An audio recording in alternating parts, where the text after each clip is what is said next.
Hey everyone, welcome back to Secret Sonics. This is episode 178 with Aaron Beaumont. I had a great chat with Aaron and we talked about so many things, including his background as a composer, working with the Gregory Brothers and how limitations actually foster creativity, how to manage quick turnaround times, humor and engineering, how they mangle songs together by splicing words, and creative use of Melodyne. We talk about the differences between New York and LA, reverb and space creation, getting bombastic drums, going back to basics, breaking out of creative cycles. We talk about the gardener versus the architect as creative dichotomies and when to use them, and so much more and everything in between. I really love this chat. I think you will too. So here's my chat with Aaron Beaumont coming up right here on Secret Sonics. Hey everyone, if you're a music studio professional who wants to build deeper relationships with better clients, former guest of the show, Carl Bonner, has created some free educational resources for you. The link is in the show notes below, so go check it out. You're listening to Secret Sonics, a podcast exploring the creative side of music production. Join us weekly for honest conversations with real-world music producers and audio professionals.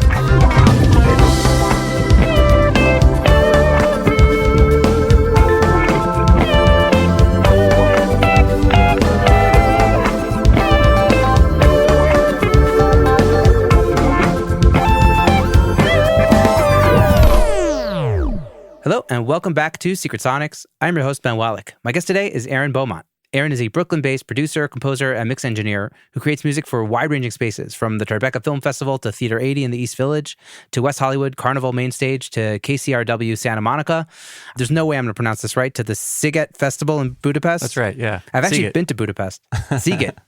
I've been to Budapest, but I don't remember how to pronounce Hungarian. I never knew how. Since 2016, Aaron has served as in-house producer, composer, and mix engineer for the Gregory Brothers / Shmoyoho Accent on the Yo, with original songs collecting over 1 billion streams, dozens of iTunes chart toppers, and a gold record. Friend of the podcast, Carl Bonner, put us in touch, and Aaron graciously agreed to join us on the air. So with all this to say, welcome to Secret Sonics, Aaron. Hello. Thanks so much for having me, Ben. Yeah, it's a total pleasure. We've been schmoozing already for a while because we have a lot in common. I'm from Brooklyn. He lives in Brooklyn.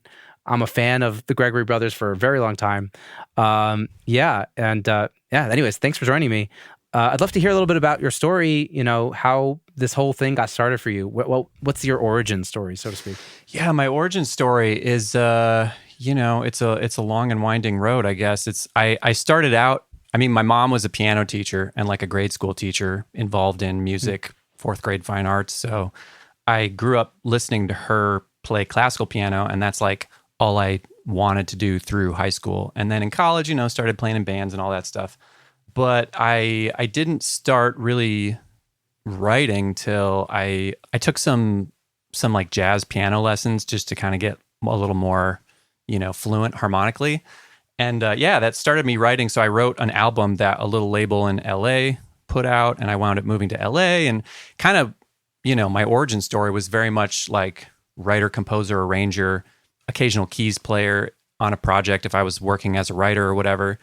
And not a lot of, I was recording in studios, but not a lot of, I didn't come up in the studio system like assisting, and, not a lot of, just like reps with knobs and faders and all that stuff.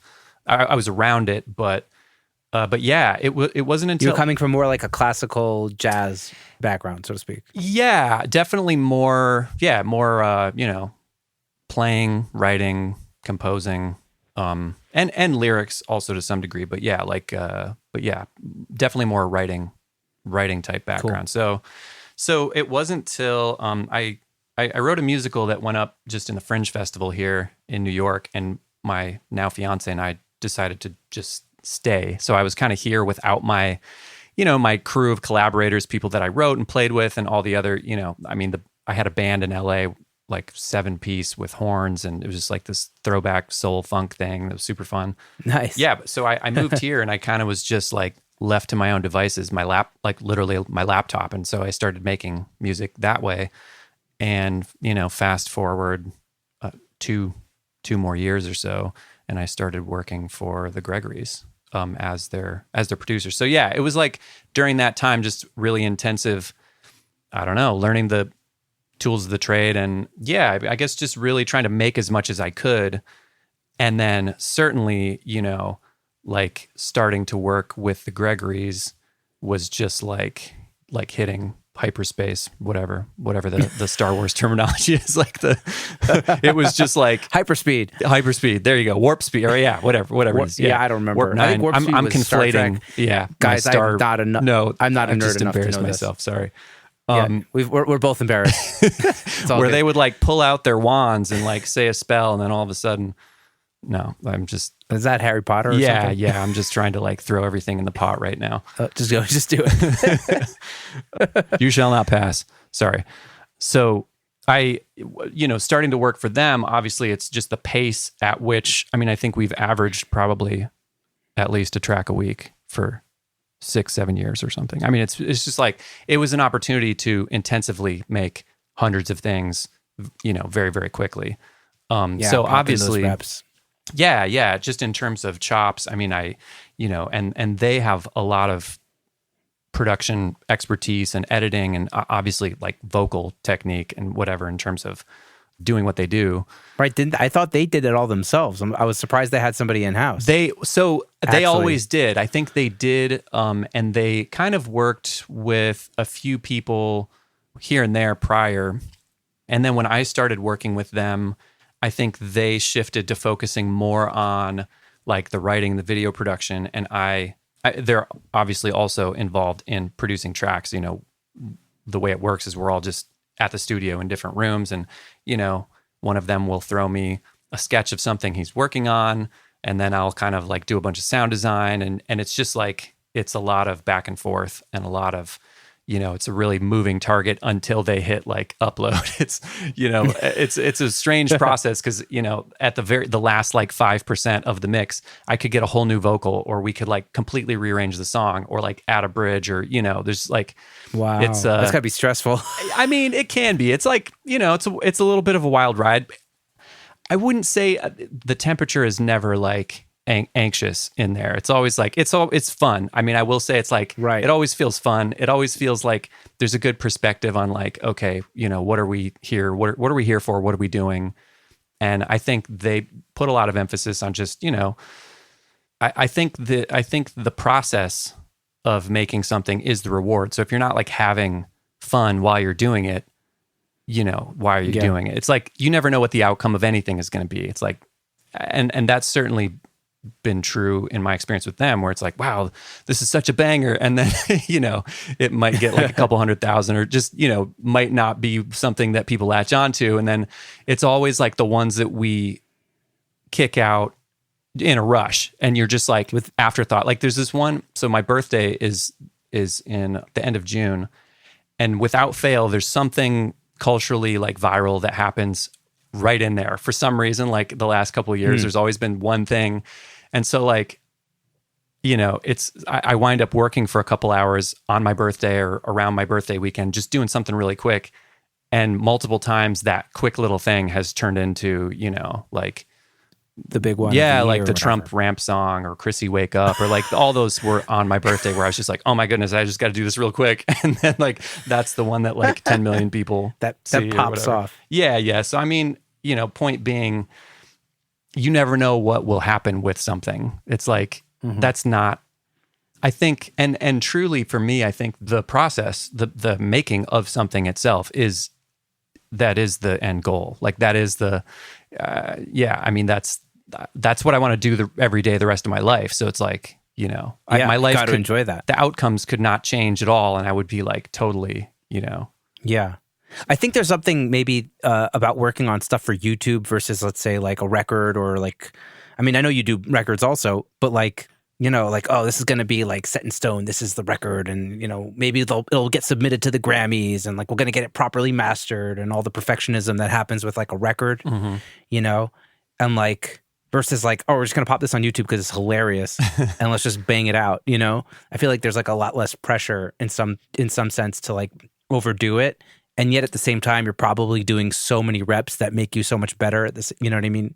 Faster, getting it in, Yeah, absolutely. It's definitely like, it was like a boot camp type experience when I started there, because I was certainly more of the, coming at it from the former perspective where, we would spend a lot of time and labor and love in a song, one song, one recording, one arrangement, or whatever.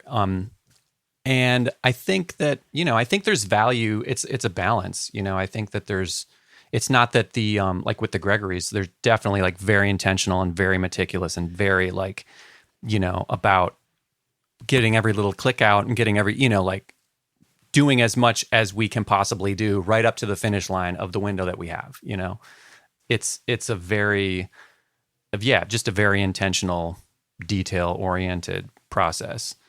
But, I think that limitations are very useful. I think they're essential for any kind of creativity, certainly now in the age of, this is one reason why I'm interested in kind of like reverting back to more hardware, more gear, more of a sense of like this box is the generative mechanism for my song. Like I'm going to make it on this thing with these knobs and these faders, and I'm not going to like, go digging through 700 plugins or 50 VST synths or whatever. It's like right. You could tweak endlessly in the digital computer music making era and never finish something. So I mean, like ask the guy who has 700 plugins if he gets to the finish line sooner than the one that has 10 or whatever. I mean, and I'm saying this to myself because I am the guy on Gearspace who's like, oh, look at this new thing and whatever. But it's like,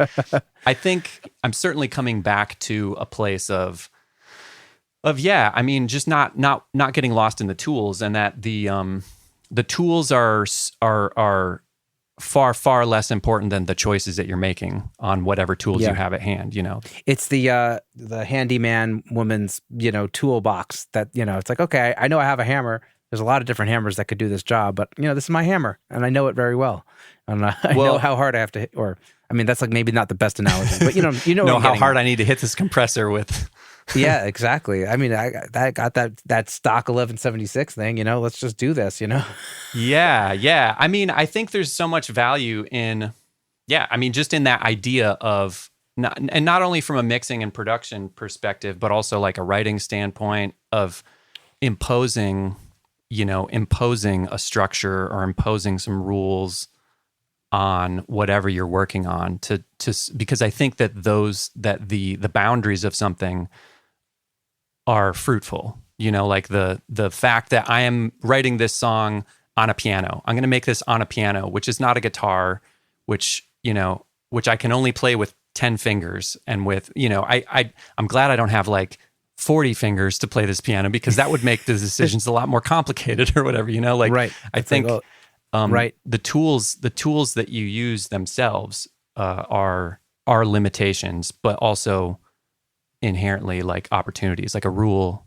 is an opportunity to, right, make something according to that. Like I'm kind of quoting from some, I don't know if we want to like how deep we want to go on this, but there's this go for it. I'm down.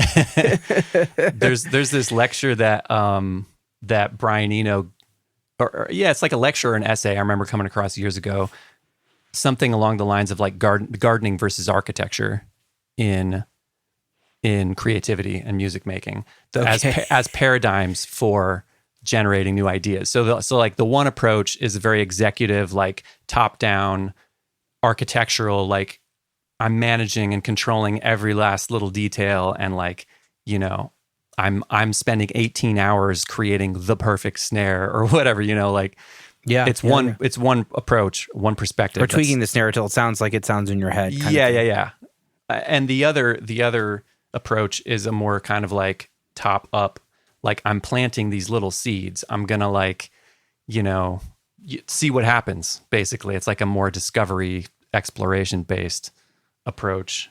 So like I'm going how many to, corn is actually going to grow here? We'll see. Yeah. Could be 5, could be 10. Yeah. It's like surrendering to a rule, which is like, I think a really interesting kind of openness in terms of I think there's value in both of those. I think that there's like, just creatively speaking, you need both the kind of like control, structure, organization oriented, accounting brain, if you will, to sort of refine the raw materials of the, unedited, just sort of like purging, ideas side. Like I think, I think you can lean too heavily one way or the other. And I feel like personally, it's way, way easier for me to start something new than it is to like look back at things that I started and finish it. It's like, same. It's I think that the two are, there's a balance, a happy medium that you kind of need to seek to be effective, creatively. I think it's really fun at the beginning of a production when you don't know where it's going to go and you kind of make a decision, like, let's roll with something. It's like, let's not like leave too many options open. Let's just like, we're inspired by piano. Let's go with the piano thing instead of a guitar thing. Let's like literally today I I beatboxed like a rhythm idea that I had into a microphone because it was like I just don't have time to pull up a plugin and figure out a way to program this. Let me just beatbox this in, and it was such a vibe. It's like, let's keep this in the song. You know what I mean? Like, and let's roll with that because that's interesting and that's different and that's unique. You know what I mean? And so like the beginning of a production is like such a time to plant. You know what I mean? Because then it could go in any direction that you want, not that you want. It'll go in some direction based on just whatever's fueling creativity, and like you don't get stuck up in that kind of like, but this isn't the kind of sound I wanted. Like no. Like it's a ripe opportunity to do that kind of thing. I mean, I think that one of the maybe the most important thing. This is a little bit of a hobby horse of mine, but just like momentum in the production process and just kind of like energy management. So like you're saying, just trying something. Because like you'll never, I've never started making something and foreseen exactly what the outcome would be. It's like it is. Exactly. That's what's beautiful about the creative process is that it's inherently it is discovery. It's like you're never really in control of what's happening. It's happenstance a lot of it. But if you're open to that kind of like gardening type perspective, I think it's like it can be really exciting and satisfying. And I think I also just think as someone who overthinks often, don't we all? Yeah, like my best buddy Nick and production partner, song, co-writer, both of us are overanalyzers for sure. And like, so I think that if you're approaching a new production from that from that frame of mind, it can just be totally paralyzing because you could do anything. Like your options are endless now, basically from a production standpoint. So it's like, what then is the decision-making apparatus? What do you like? What do you want to do? So I think the answer to that is just something, just like do something. And then maybe that's not the right thing, but you can always do something else. I think that's always comforting to people, especially, I've worked with a few people recently where it's their first project. Maybe they've been performing and writing for a long time, but this is like their first release. And I think it's always comforting to know that like, you're never stuck with, you can always go back and, do something different, but like, right. Wisdom doesn't come through, overthinking things in advance. It's like it's the old like wisdom through action. Like you just have to try it and see what happens, Yeah. I read a book called Start by this guy named John Acuff. I read it a while ago. I don't know if you've read it. It's like a self-help book, but it's like, if you don't start, like you literally aren't doing anything. Like you can't overthink all these things. You don't know what's going to happen. Like you're going to have to deal with whatever situation comes at you, but you're never going to know what those situations are going to be until you've just started. So you got to just put your first, your best foot forward and start. And I feel like you said, like the beginning, like when people working on their first thing, they're really intimidated because it matters so much to them and they've never done it before. And they don't realize that like, you're going to have to do a lot of these to do anything, Yeah. So like, just get started and do a lot of these. Totally. I mean, I think that it's like, everything you do in the creative realm is a practice. It's just a muscle that you're exercising. And I think the same thing applies to finishing and putting things out. And once again, I'm like talking to myself as someone who's like sitting on a pile of my own stuff. And I've just been like, wearing all the hats for all these other projects and not like putting my own stuff out. So, but yeah, I mean, it's just like, certainly for your first release, it feels like the entire universe is riding on this one song. And I think the reality is once that's out, you're like, oh, that was it. Like that wasn't, it's like going to the dentist or something where it's like, maybe it's this big like bogeyman in your mind. And then it happens and you get your teeth cleaned and you're like, oh, okay. I was like, I'm a baby. I was, I was definitely being like, overly anxious, but yeah, but you don't know better until you've been there and you've done it. Exactly. Yeah. Yeah. Like just inertia is it's such an important idea. And that works both ways in the, in the creative or in any context. That like, which way is your energy? Where's your energy at today I've heard this kind of ties into, I think that the end segment that you will ask is like, what are your techniques for, if you're not in the mood or whatever, but like if your inertia is feeling like inaction and feeling like a little bit of ennui or, like malaise, then, you need to do something to like shake the snow globe a little bit and like go for a jog or jump in a cold shower or whatever. It's like you can create some inertia that points you in the direction toward action, and then once you're in that zone, it's like just kind of like riding that wave. And I think, that applies to like regular releases, regular writing, anything that creative practices that you aspire to. Yeah, the continuity and the habitual nature of things, and like releasing a podcast every week keeps me in that flow of I'm a podcaster. You know what I mean? Yeah. If I skipped weeks, I would lose my.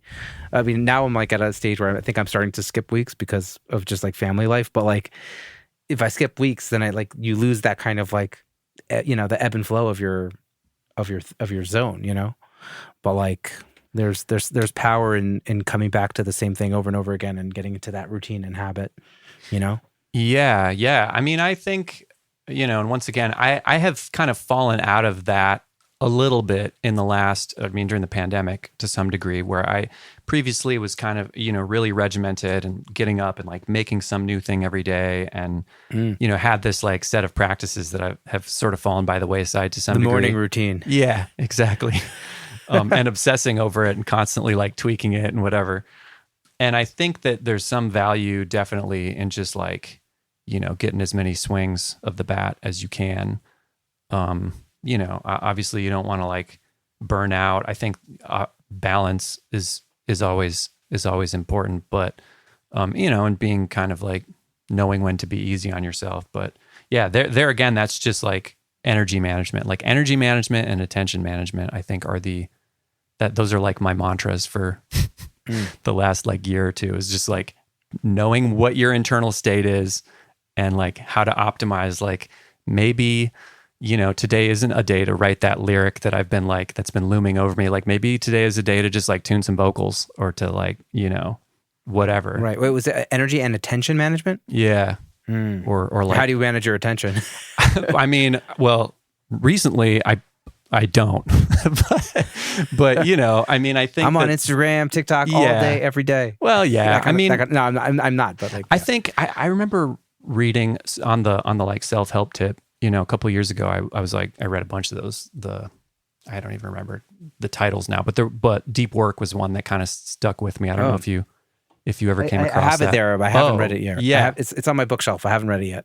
That was a really good one. To read list.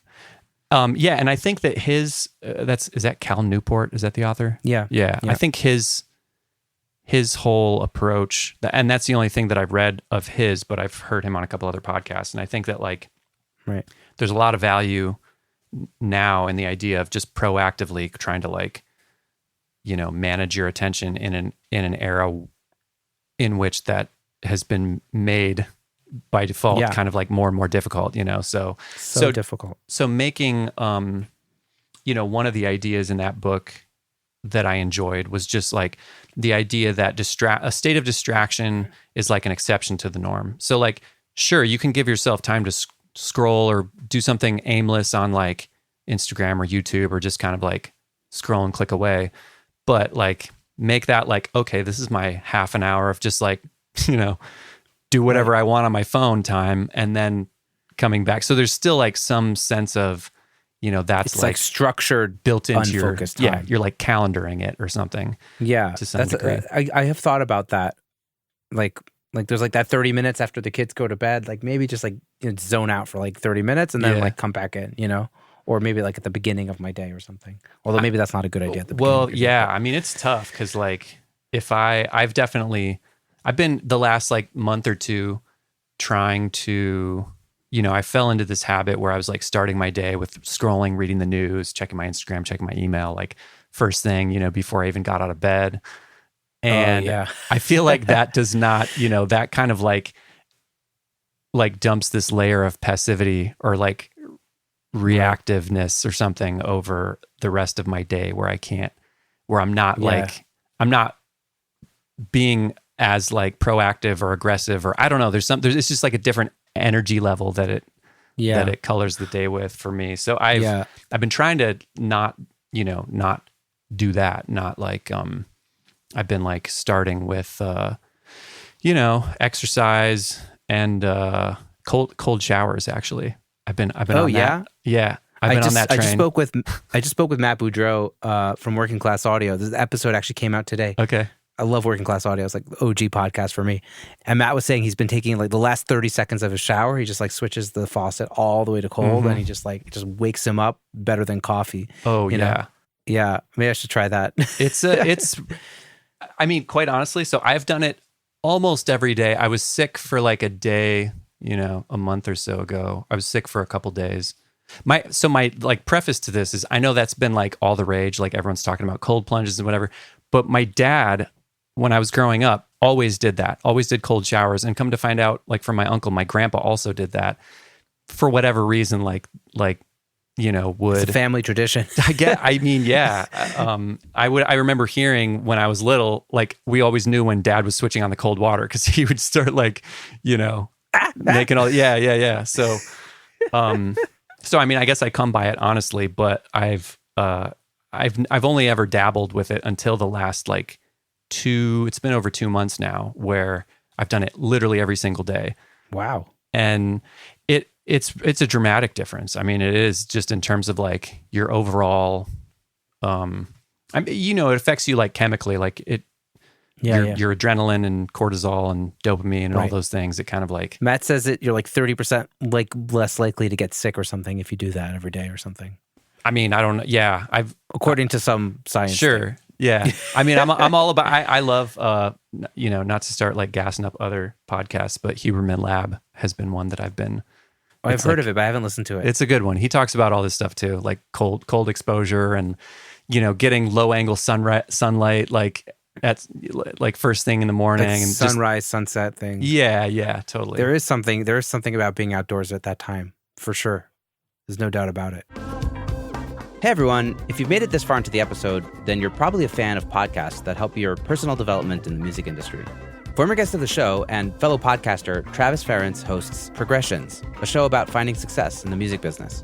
If you dig Secret Sonics, I have a feeling that you might enjoy his angle too. You can go check it out via the link in the show notes below. So go check it out. All right, back to the episode.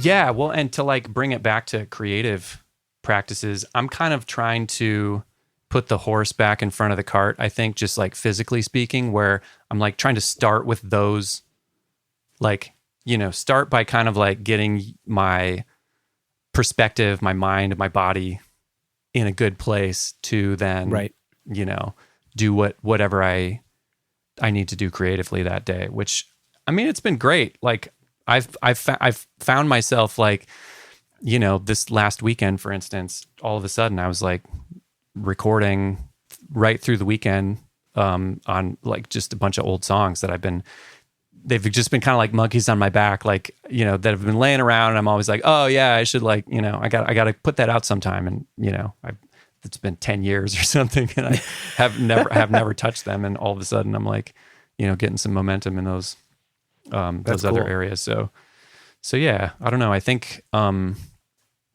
that those kinds of practices can be, for whatever you're trying to accomplish, can be like, really, really helpful. I mean, at least just based on my own personal experience. Yeah. I mean, I will say that I don't keep the phone in my room. Like my phone has been out of the bedroom for years. Oh, Like maybe I need but to more do than that. half a decade, like maybe 6 years even. I don't know.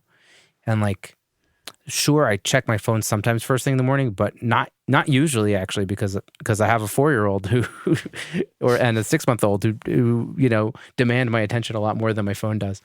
So in that sense, like it's like even if I'm like starting my day with like the phone scroll, it's like after I've dropped off kids at daycare, Yeah. kind of thing.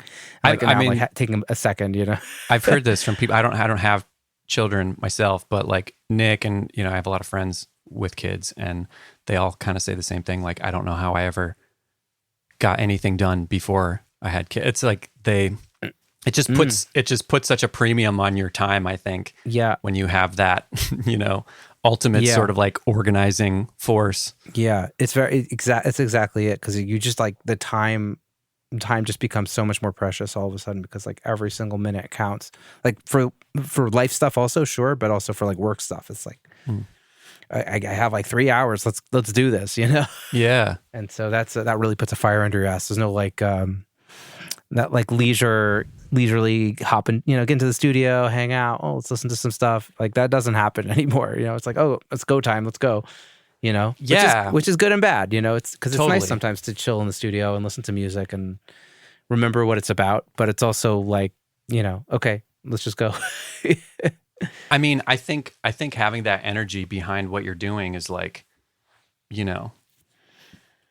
I would assume positive, because like once again, like my experience with working with the Gregorys, where it's just like all hands on deck, Yeah. I think that there's once again, to get back to like inertia or energy, there's like a wave that you ride right up to the finish line. And then I think that there's, if you don't fall into that state of getting tweaky and just sort of like vacillating between like, oh, well, do I want this, Right. That's the worst. do I want my ratio at 4-1, or do I want it at That's why I don't 6-1, master. Like that's why I could never be a mastering engineer for stuff that I mix. Like there's that kind of nuance. Yeah, because then you're still in the mixing brain, and you're like, well, but that changes the kick, and that change. Like it's like no, like listen to the full picture, and you know what? Let somebody else do that. Yeah.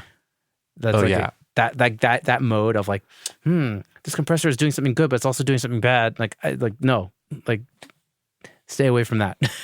Yeah, that's a whole other level of just like, Jedi type audio that I still don't. I mean, I wind up. I mean, most of the stuff that I've done for the Gregorys, for instance, I've also mastered, like all, with very few exceptions, like 5-10 songs or something.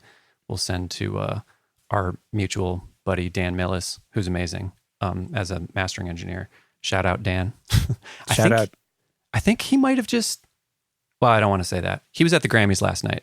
I don't know what the result is, but guys, we're recording the day after the Grammys. Yeah. I didn't even see. I saw Nacho Molino, who's a guest on the show, won a Grammy, and probably a bunch of other people that I didn't see yet. So, well, I guess we'll find out. Yeah, it's exciting. It's always an exciting night. But anyway, yeah. So I like my own history as a music maker. When I started working for the Gregorys, it's like that's a definite like, kind of everything changed moment, in the sense of I signed on, to work with them kind of with there was a little ambiguity in my mind about like what exactly the role would be, more like arranging production type stuff. But then it wound up also being, like I guess I just assumed, well, these guys have someone else to mix and someone else to master or whatever.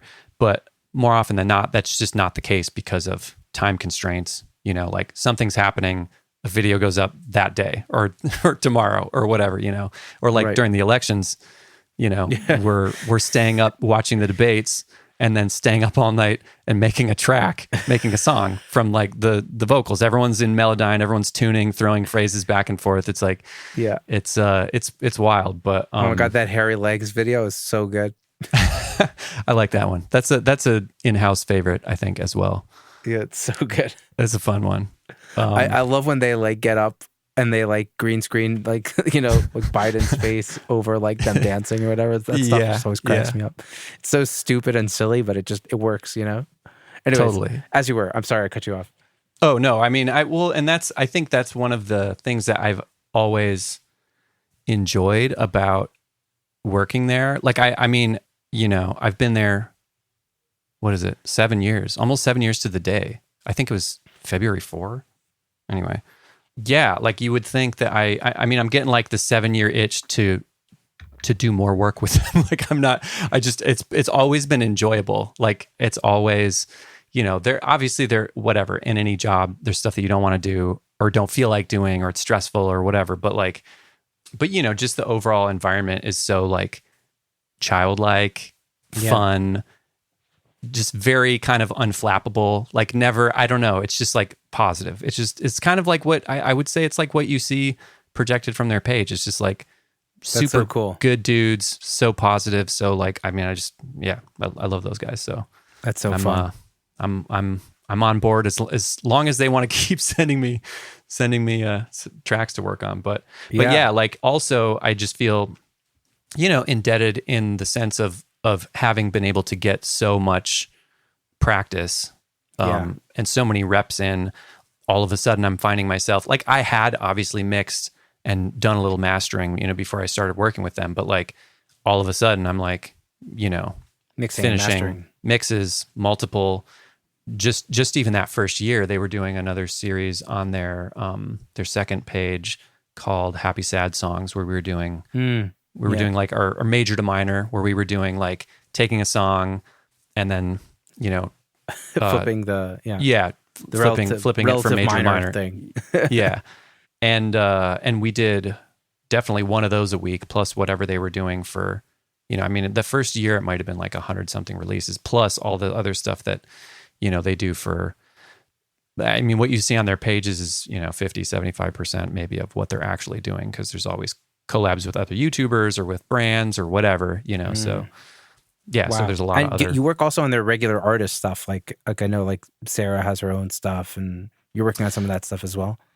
I've done a very little of that. They haven't done too much. I did a little bit, I think, on the Christmas album that they put out, and a little bit on Andrew's solo album, but they haven't released a lot of solo projects, I think, during that time. I think some of that predates when I worked with them. Cool. But yeah, I mean, I'm definitely a fan of, they do their Christmas show here every year, which is like a big, it's a big, it's just a super fun night. They did it at Joe's Pub, I think, the last couple of years. And so anytime they do, non-songified music, like their own kind of original, they do a lot of their own original stuff. And I mean, they're all phenomenal musicians, like incredible players and singers, and they definitely know their stuff. So it's also just like a gratifying environment to work in, where it's just like kind of like just a bunch of music nerds and pop heads, basically is what it is. Like super fun. Just hook. And they've gotten you work, and they've given you like tons of experience, and it's a dream job. That's so fun. I want to ask you a couple questions that my friend Justin, who introduced me to the Gregory Brothers in 2008, threw my way. His question is like, what role does comedy play in making a song in terms of like actual like sonics and engineering? Like, are you just trying to make things sound good, or do your engineering choices get swayed by humor? Like, what's like the balance there?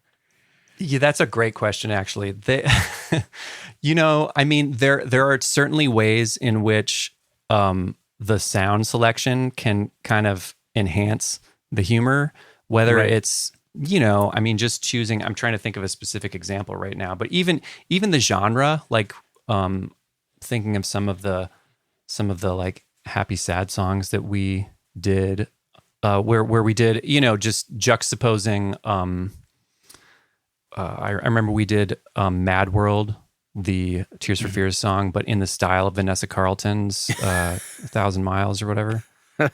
Anyway, so like there are concepts, like sonically or whatever that are just funny, that just for whatever reason, it's really bizarre and it's funny and it works. But then also, I think the fact that it's not, you can use the seriousness of sounds or of a genre in particular that takes itself really seriously. Like, say, I'm thinking of when we did the Star Wars "I Don't Like Sand" song. I should look back. I need to look back through all my through my Gregory profile. But yeah, there's like some really cheesy lines in the Star Wars 1 through 3.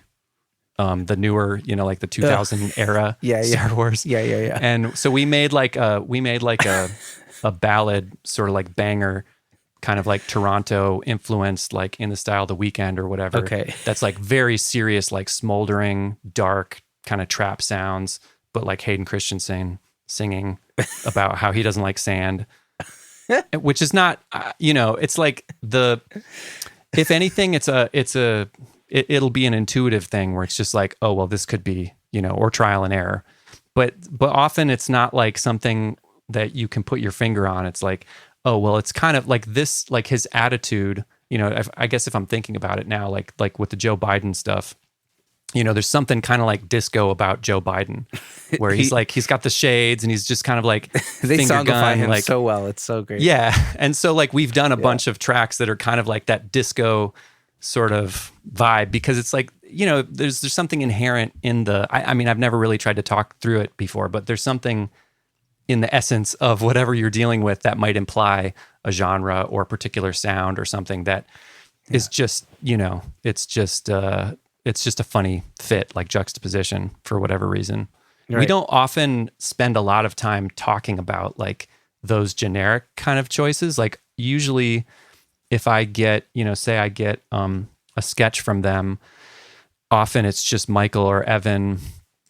They have like a pop, 80s pop template, or like just various, like a couple little templates with the same sounds that they've had for years that they'll sketch out, maybe like a lead or some piano part, and just like GarageBand or whatever Logic, like Devin, the drummer, or whatever the drummer is, trap drums, generic something or other. Okay, yeah, I got you. So like I'll get something really kind of sonically generic, and then yeah, I mean, I guess just follow an impulse about like what the vibe could be, or what, more often than not, we're looking at like what's hitting, what's on the charts right now for particular sounds, because, by the time the song will come out the next day. So whatever's on the charts that week, it can sound like that. Like, right. Whereas if you're chasing those sounds in any other context, if I'm trying to like put out like a pop release banger in like half a year or something. Yeah, with an artist, I'm like, yeah, it could be 3 years or whatever by the time this, it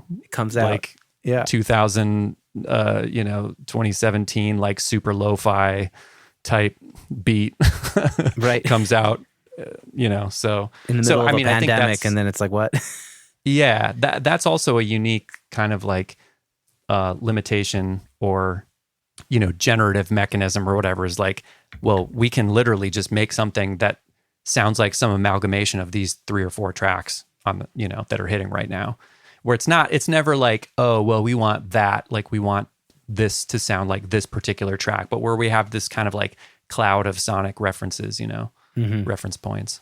Yeah, that makes sense. So you guys are like get a vibe of like, you guys will like listen to different songs, before you kind of decide all the sound choices, and you'll kind of go, we're gonna go with this direction, kind of like when you sit with an artist before you work on a song and you listen to music that they like, and totally, yeah.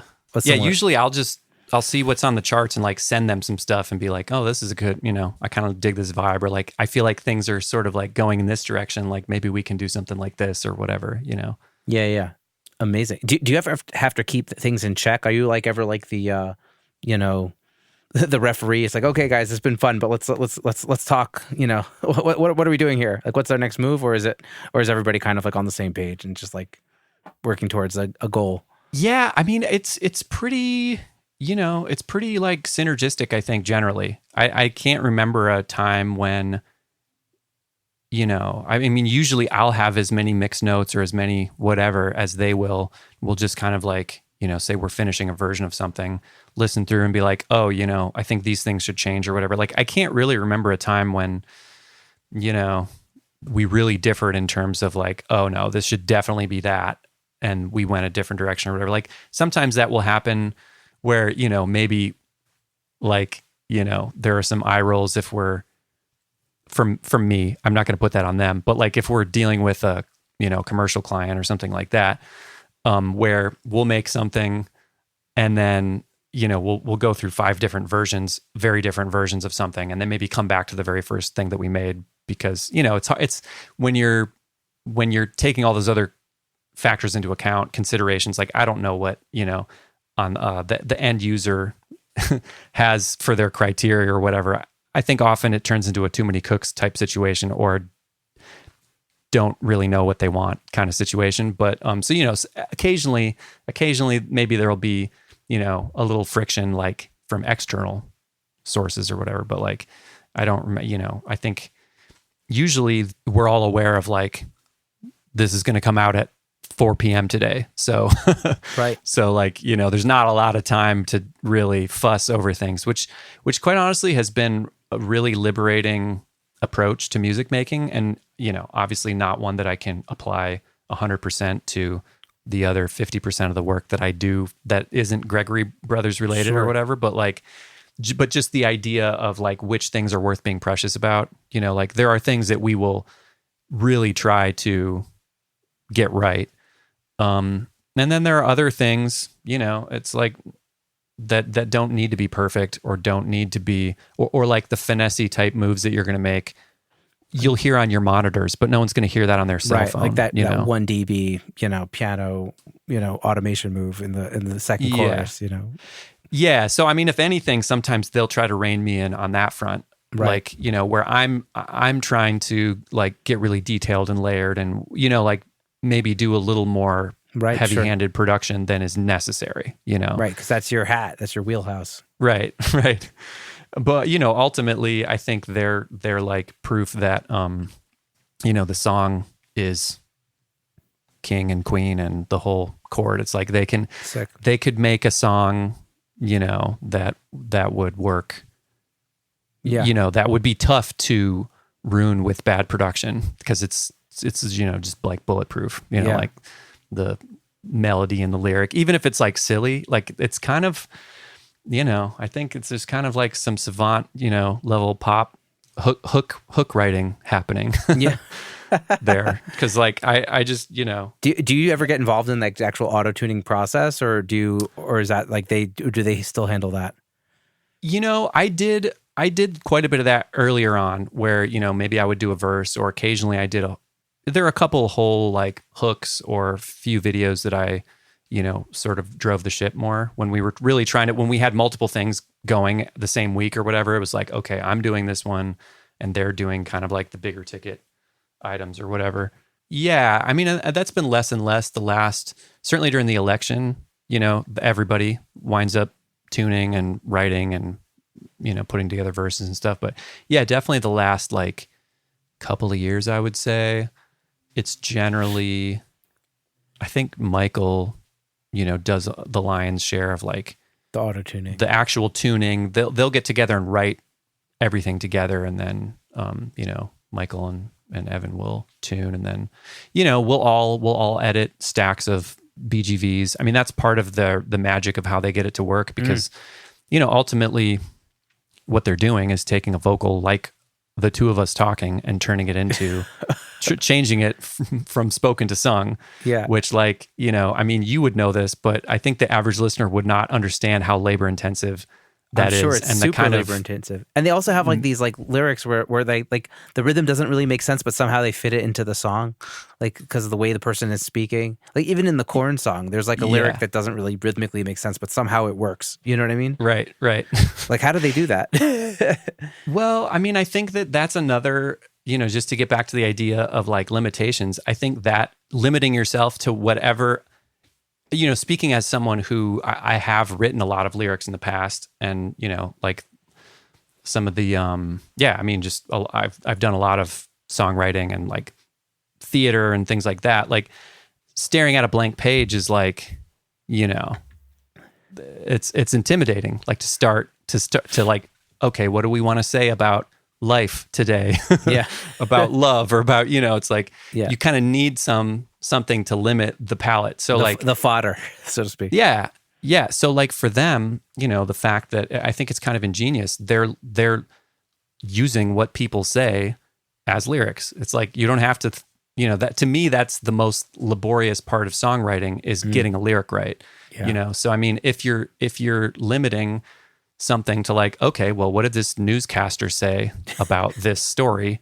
Then then you're using the words that exist and trying to find, okay, well, this rhyme could, this is a nice rhyme. That's like a nice couplet, and like their voice kind of drops down here. So maybe we feel like it should go up. So we want to like grab a vowel from somewhere else and like sub that in. And, it's like surgery. It's like word surgery. Yeah. It's so cool. Yeah. I mean, I don't know if I think they kind of like pioneered that. I'm not sure, but I mean, I'd never seen it before them. So yeah. Yeah. I mean, it's a technique that they have mastered, obviously. Yeah. And it's great because I've obviously I've been doing that myself. I did, especially the first few years, I did a lot of that. And so, so I feel like those, when I'm working on a vocal that someone sang originally, yeah, like actually sang, it's like taking off the leg weights. I'm like, oh goodness, this already sounds great. And like, I can, it's a little Melodyne here, little bit of it there, good to go. I feel like I've gotten very, just good with vocals generally as a result of working with them. That makes a lot like of sense. Seeing how they produce the vocals. They're singing themselves and layering a lot of vocals in that you might not even hear, but just to kind of like support the. No, I know. Yeah, they have like these game vocals underneath, like whichever politician or celebrity or the Songify regular people videos and stuff. Yeah. It's brilliant. Amazing. Well, I want to ask you a little bit more about your story also. Before we started rolling tape, you told me that you're a big believer in New York, but you actually, saw the business in LA. What was that transition like from LA to New York? What do you see as like the biggest difference between those two spaces? And is New York still alive? Like, is there still stuff happening? Oh goodness! I mean, New York is always alive. It's not like I didn't grow up here. Heart, but I've been here since 2014, so I'm coming up on 9 years, and I was in LA for about 6, I guess, before that. Yeah, I mean, I'm a big fan of both places. Certainly, I'm originally from the Midwest, so moving to LA. Either city was like a revelation. Like I think I landed there, in the middle of winter at some point, and I just couldn't get over it. But it always felt like a little exotic to me as a Midwesterner. So I think New York has felt more familiar or more just. It instantly just felt there's seasons, right? Yeah. Well, and an Angelino would definitely push back on that and be like, oh well, it rains in February or whatever. But like.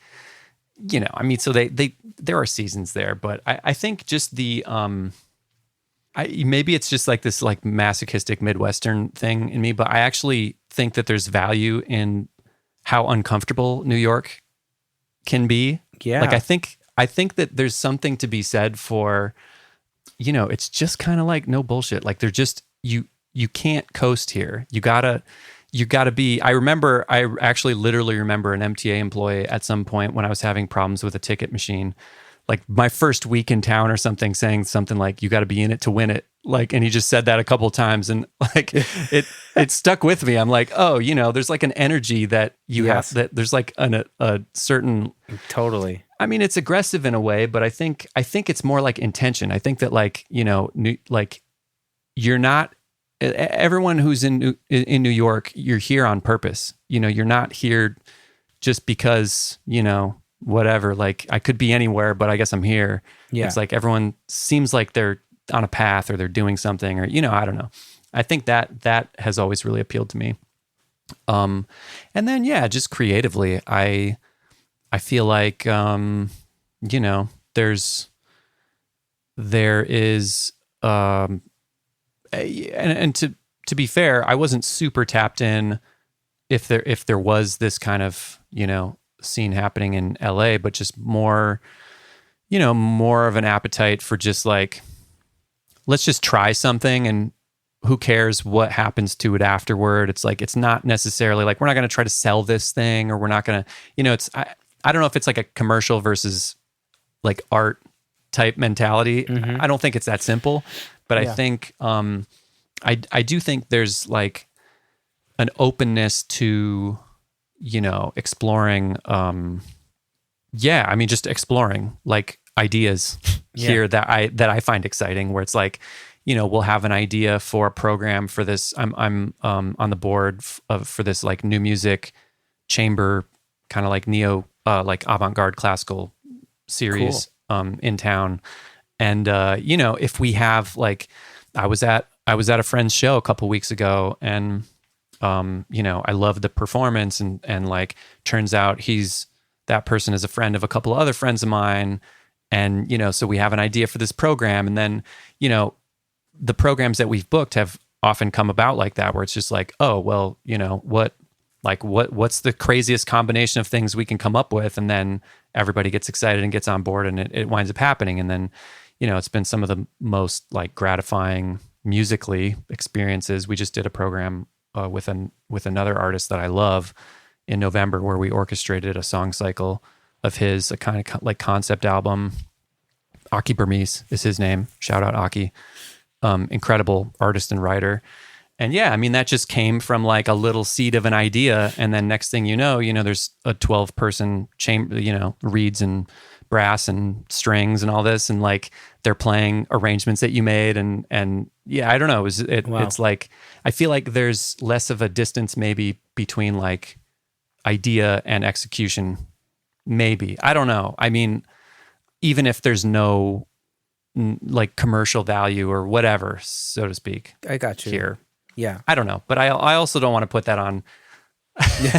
You're like, I do love LA. I mean, you know, I actually haven't been in a while now, but I loved it the whole time I was there. And I know that like industry wise, that's certainly like for pop, right. That's like the place to be for producers and whatever. But I think that there's all kinds of stuff happening in New York. And I feel like it's weird to say that New York is kind of like, has this a little bit of like little man syndrome about it or something. But like, you know, because so much has gone to LA, and there was this mass exodus about when I moved here from LA, like everyone seemed to be going the other direction. And I think that that's kind of like, you know, that itself is almost like promising. Like I feel like ahead of the curve or something trend wise. Like I think go back to New York. Yeah, it's like, you know, do the opposite of whatever anyone else is doing. Right. You know, like people are leaving LA now. I think more interesting path. Where like the bigger producers that already have reputations are apparently are leaving LA because it's so expensive, and like I don't have to be here. I could just mix from, you know, Montana or Vermont or whatever. Yeah, of course. But yeah, it's definitely interesting. It seems like also during the pandemic, I know like there was like a massive exodus from New York during the pandemic because the beginning was so bad. Mm-hmm. So I think a bunch of people left around then also. Like definitely, there was like a moment there when I was like interviewing people from New York, and within like a few months of me interviewing them for the podcast, they were like in LA. You know? Sure. Yeah. I mean, it was a scary. Yeah, it was not. It felt like being in a war zone, you know, for a couple of weeks there. It was just 24/7 sirens. It was an intense experience, and I was actually sick myself during that time. So it was like, you know, there was a shit. It was a rough year, 2020. But, you know, I think the people who were here, or especially the people who stayed, like, I think there was always this mentality of like, well, you know, New York always comes back. Like, I think that's never left. And I feel like, I don't know. I mean, I guess I see these like stories in the New York Post or something about like all this stuff about like crime on the subway and whatever. And obviously those are real problems, but I think that, you know, I think so much of that is like overblown, and it's just like in support of this narrative of like, oh, New York is dead, New York is gone. But like in my experiences, you know, it's as vibrant as ever. I mean, there's always so much happening. Amazing. I still, you know, I love it. So. Awesome. Oh, I'm glad people still believe in New York, and it's still happening. So it's good to know. So you were here, I mean, I don't know how long, like how often you grew up here though. Yeah. So I mean, I born and raised in Brooklyn. I graduated from Queens College. So, you know, CUNY. Yeah, cool. So I was in New York. Mm-hmm. I moved to Israel at 22, and that was in 2009. and I've been here since then. So I go back to visit. Actually, we just went back in November for the first time since the pandemic. It was my first time back since that all happened. And it was different. It felt different, actually, New York. It felt like a little scuzzier than it was. Like, I don't know, for me, what was jarring was like going into like a pharmacy to buy shampoo, and it's all behind like a locked glass thing. And that was not the case last time I was in New York. So I know crime has gone up and stuff, but I don't know. I mean, and that's also, I love New York. It's great. That's also coming out of an era of like unprecedented, like, you know, it was like really, some would say like too nice for a while relative to the New York that like fostered the, you know, the Ramones and Blondie and Talking Heads and that whole scene, downtown scene, like in the 70s that and 80s. That was not the Brooklyn like, I grew up in. I tell people this, like, I don't even know what there's like a Yiddish word, Hamish. It means like homely. Like when I was growing up, Brooklyn was very homely. Like it was just like, you know, that like melting pot, tons of different ethnicities, and, you know, everybody was like low key. And then it became this like super gentrified fancy place after I left, like really as I left. Like I left in 2009. It was like 2010 or so. It all started happening. Yeah. And like New York, every time I'd go back would be way more different than the time than when I had left. And so it totally swung hard in that direction. And so now it's kind of, maybe the pendulum is swinging again, and it'll find a balance at some point, you know? Yeah. I mean, For good and bad, I think you know? it probably had to adjust back, you know, maybe like overcorrected toward the, I mean, whatever. Obviously, it's a debate. Right. Depending on like whether you're talking to a landlord or a tenant. Yeah. Well, but I don't know if New York will ever be affordable. That's a different question. Yeah.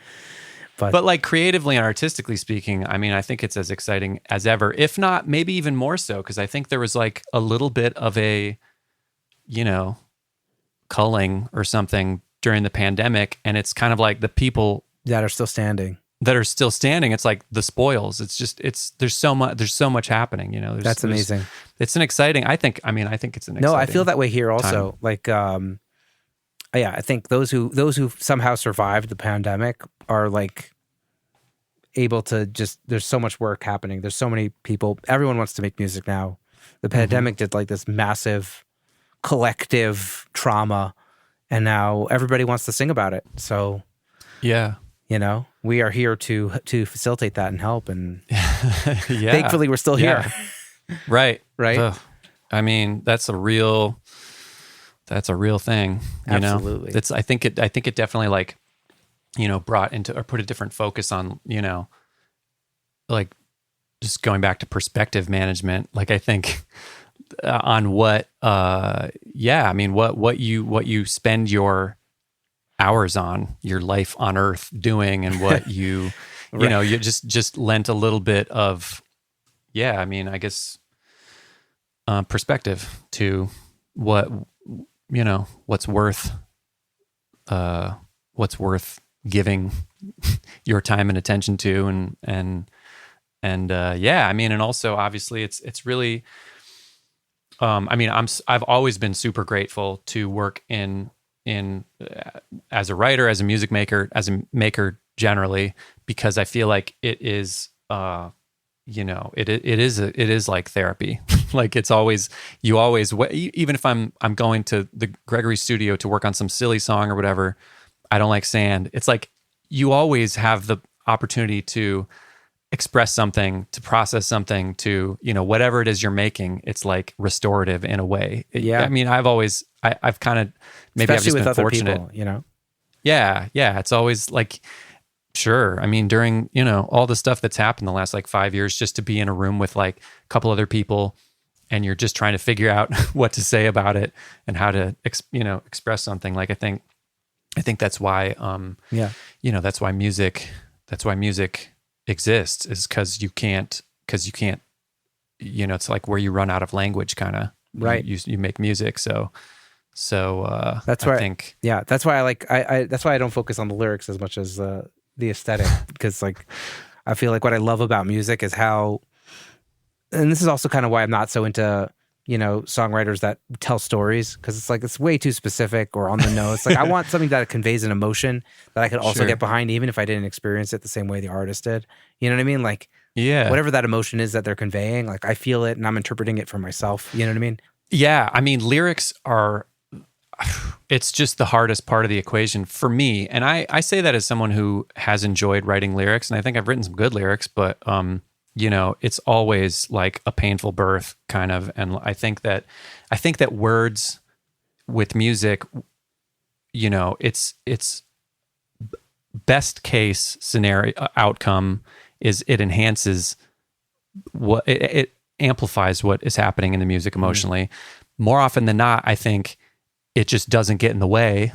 It's serviceable. Right. And like at worst, obviously it takes you out of the music. Right. And, some of the songs that maybe you're referencing or whatever, I think it's so hard to write a lyric that doesn't take you out of that at least hits that threshold of like, okay, this doesn't distract me from what, like, it doesn't, pull me out of what's happening. Right.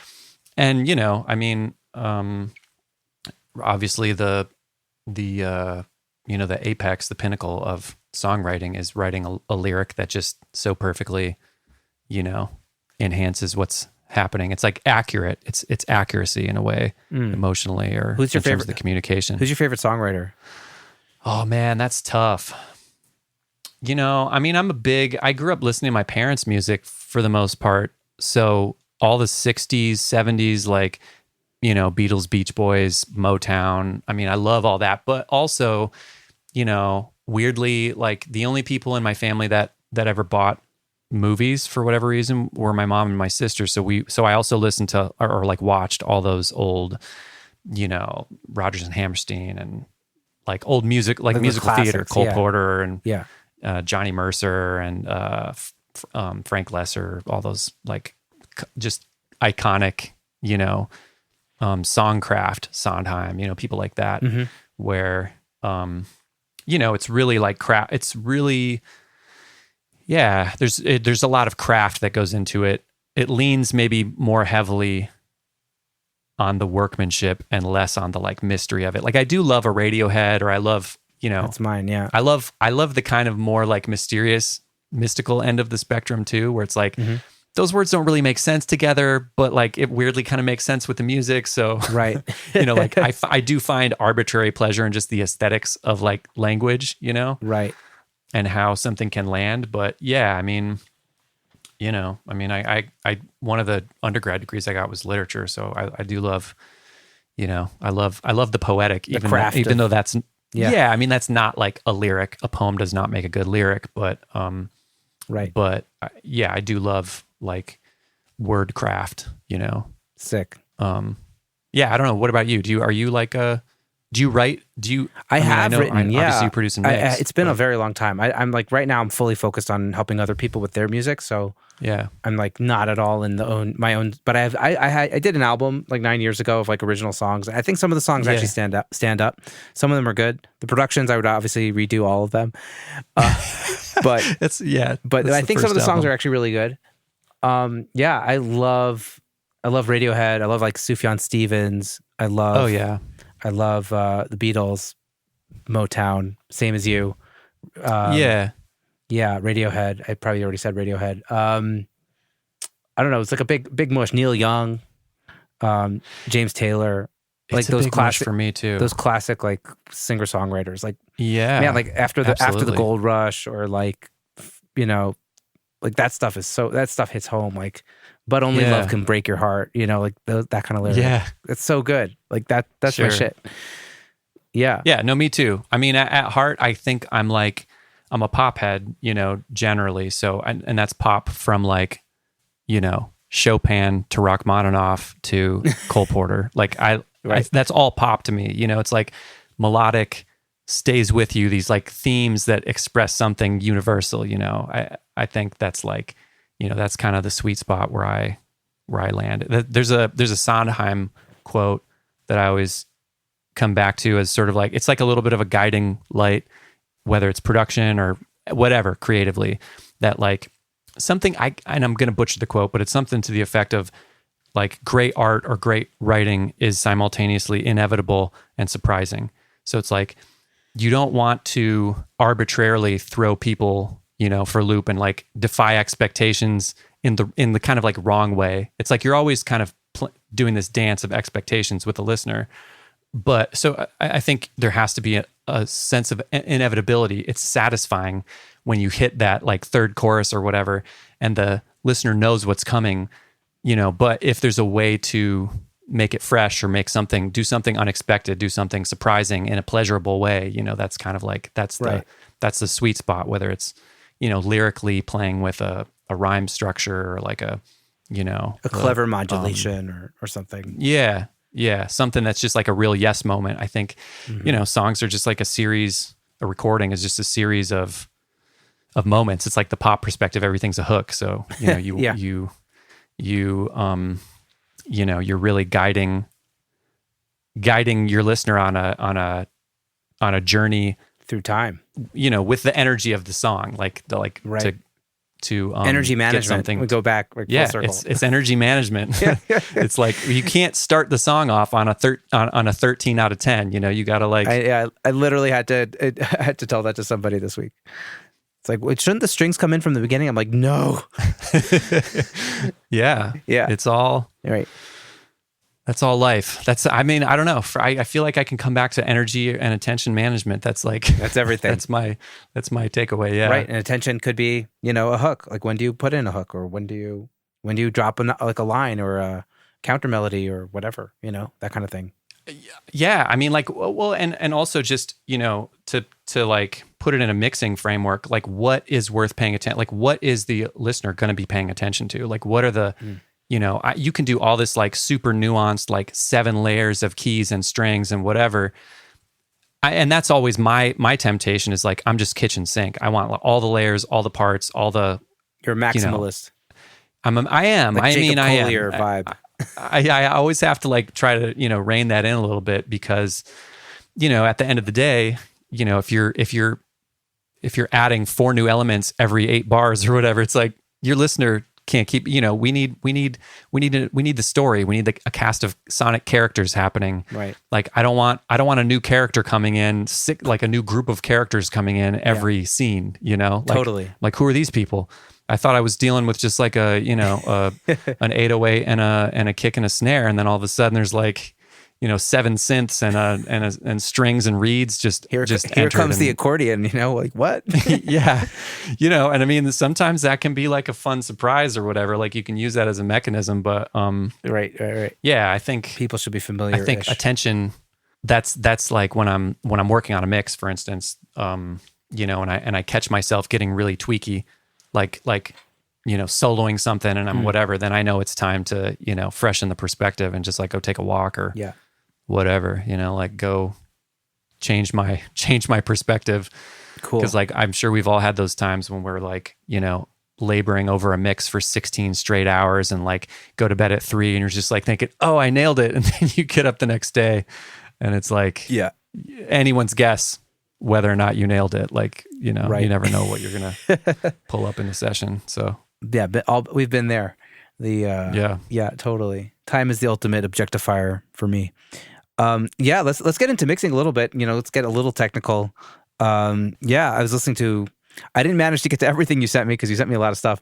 But I guess I noticed a couple things that overall, vocal effects was one of the things I noticed. Like you seem to have like a thing with like reverbs and delays. Maybe I'm surmising this, but yeah. Any I don't know. Tried and true techniques, plugins, any thought processes when it comes to affecting vocals? Yeah, I like, I guess I would have to think about like an overarching philosophy or whatever. Like I think it's interesting to think about like the space in which something might be played or performed or whatever, and to impart a sense of place on the vocal. So like, obviously that's what reverb or delay is for. We're adding reverb to a vocal because it's like the human ear will detect those reflections and kind of locate the sound in a space. So just to think about it almost more in a physical way. Obviously you can use effects creatively, and just arbitrarily a singer is somewhere out in, like in space or whatever, or in a cave, or you can do things that defy expectations on that front too. But I think, yeah, I mean, I think just in terms of vibe, that's one of the instant ways to impart some character and distinguish an element, obviously in a mix, is by giving it its own unique space, you know, which is to say, like, maybe the vocal has like a little,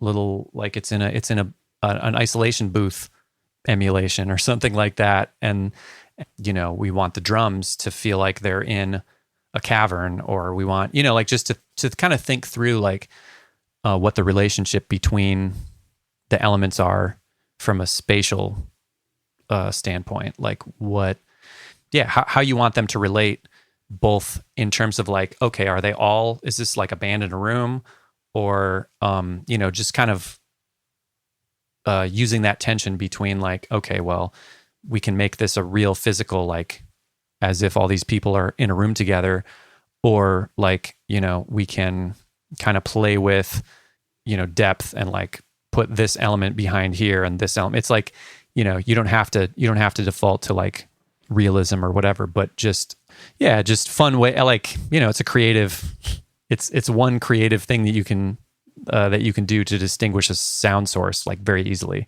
Yeah. Yeah, I don't know. I mean, in terms of like go-tos, I don't know if you want to get all like plug in. Sure.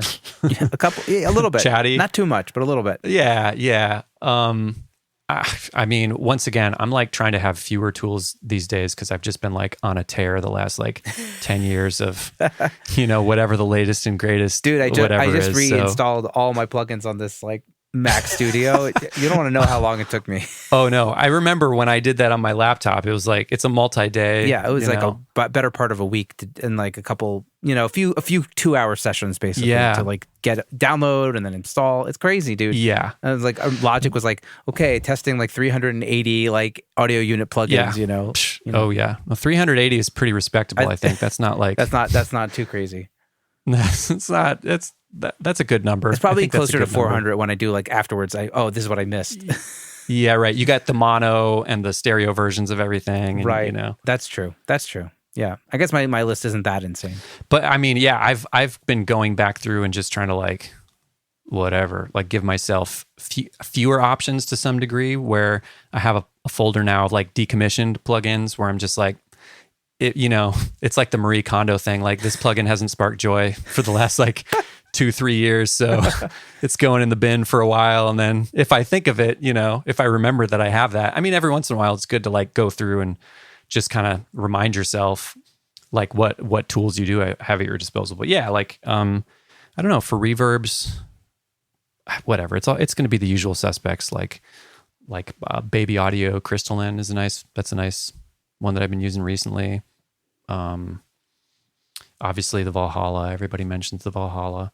I had a phase with the Eventide SP 2016 for a while because it just felt like a little more transparent, I guess. It's like a little less heavy-handed and reverby, but it was still like feeling pretty effective for, you know, placing something in a space without being too obvious. So, and then more recently, actually, a discovery of mine in the past year that I've been using all over the place is just the the Sunset Studios chamber. Yeah, the IK multimedia. Yeah, I've heard. I haven't used it, but I've heard great things. You know, and I had, you know, I have other chambers and plates and whatever, but more often than not, when I use that, it's for the actual like the live room emulations or the ISO booth emulations, because like you toss that just like small, you know, 14% on the mix knob or whatever on a vocal, and it's like all of a sudden it's got this width to it and a thickness, and that's been kind of like magical for me. I really have enjoyed that on whatever vocals, drums, you know, anything that I feel like needs to like stand out and kind of have its place a little bit more. Yeah. I've been using that all over the place. And obviously you can do the old like Motown, like mono kind of spring trick, like a mono, you know, verb to kind of give a little bit more front to back. And I need to do more of that. I just got the audio thing, spring reverb thing, and it sounds really dope. Oh, yeah. I like that one too. That's a great one. Yeah. I'll tell you my Echo Rec is good too. What is? Sorry? The Echo Rec. I don't know if I've Pulsar Echo Rec. I like that one. I'll have to check it out. My secret sauce reverb plugin is the Waves Man American reverb. Oh yeah? Have you checked that one out? No, I don't have any of the Manny the Wave stuff. Yeah, I think it's based on his Bricasti unit, and that thing just adds like a depth and character. Like it adds depth and character better than like I don't know almost any other reverb plugin I've used. And so just there's something don't tell about me to it. buy another reverb plugin. It's like the only plugin that's keeping me on Waves. You know. Yeah, right. You got to whoop every like 2 years or whatever. Whooped. I know. When I didn't whoop for like 5 God years, bless you. but it's like I got a new computer and I need some of these plugins. So like, what are you going to do about it? Yeah. Here goes $240. You know. Oh yeah.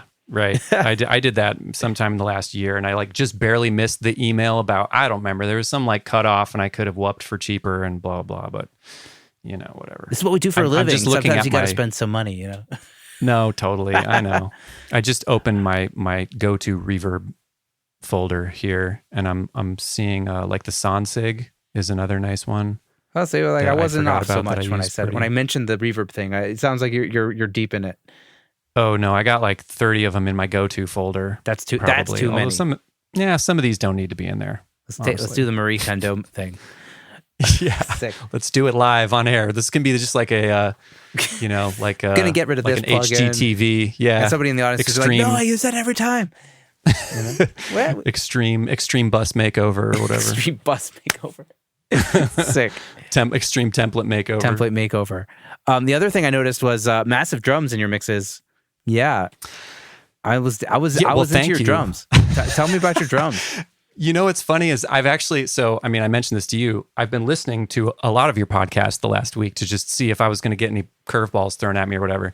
And I heard you in a couple of them talking about this like really natural kind of like, not super compressed like type drums. And I was just thinking to myself like, oh man, he's going to hate my drums because I just like can't have big enough, slappy enough, like punchy enough drums. I like ever. both, man. They both have their place.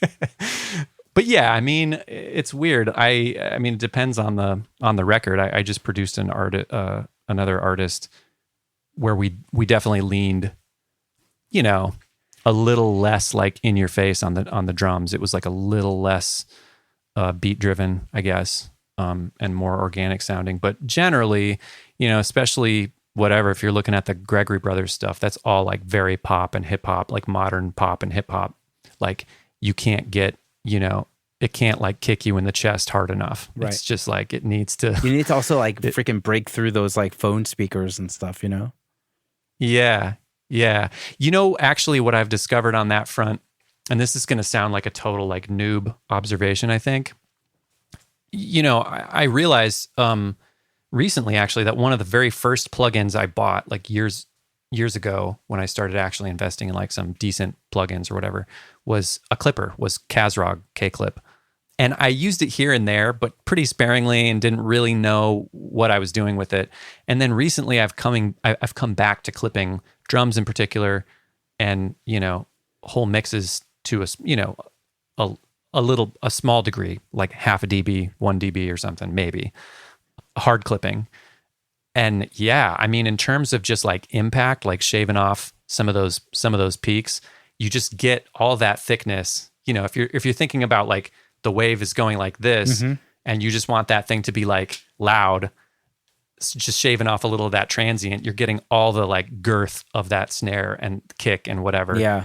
When you just take off a couple, maybe a couple dBs. Yeah. And that's actually been making a big impact, so to speak, in my my mixes. Yeah. Recently. That makes a lot of sense. Like I've never like got like I haven't done a ton of clipping with mixing and stuff, but I should really mess around with it more. I've tried to use like the my buddy Nicholas DiLorenzo had a video of how you could use the Pro L2 like a clipper, and I messed around with like the Pro L2 like in like I think it was like a super slow attack kind of thing. I should get back into clipping. I should check it out again. I mean, there's a million ways. Like whatever. I heard on one of the other recent episodes like talking about inflator, Oxford inflator, mm-hmm. or a limit, any limiter. Like obviously there are a million ways you can get something loud, right? Or tools to use. So whatever. It's like clipping has been your thing. Yeah, just recently. Recently I've kind of like gotten turned back onto it. Specifically, if we're gonna like talk plugins, I got Acoustica Ash, which came out pretty recently. But yeah, that's just it's just got a thing that it does that I really like right now. It's like it's not colored, when you're hard clipping. It's not to like make it sound whatever, like it's not imparting a color or vibe ideally, but it's just literally like cleanly bringing things up. I mean, I think that one also emulates like the converters and stuff. There's like more going on under the hood, but Cool. In terms of like drum processing, are you like heavily processing the drum bus, or are you kind of going in on the individual instruments? Like what's your approach to getting those kind of bombastic, massive drums? I think generally for me,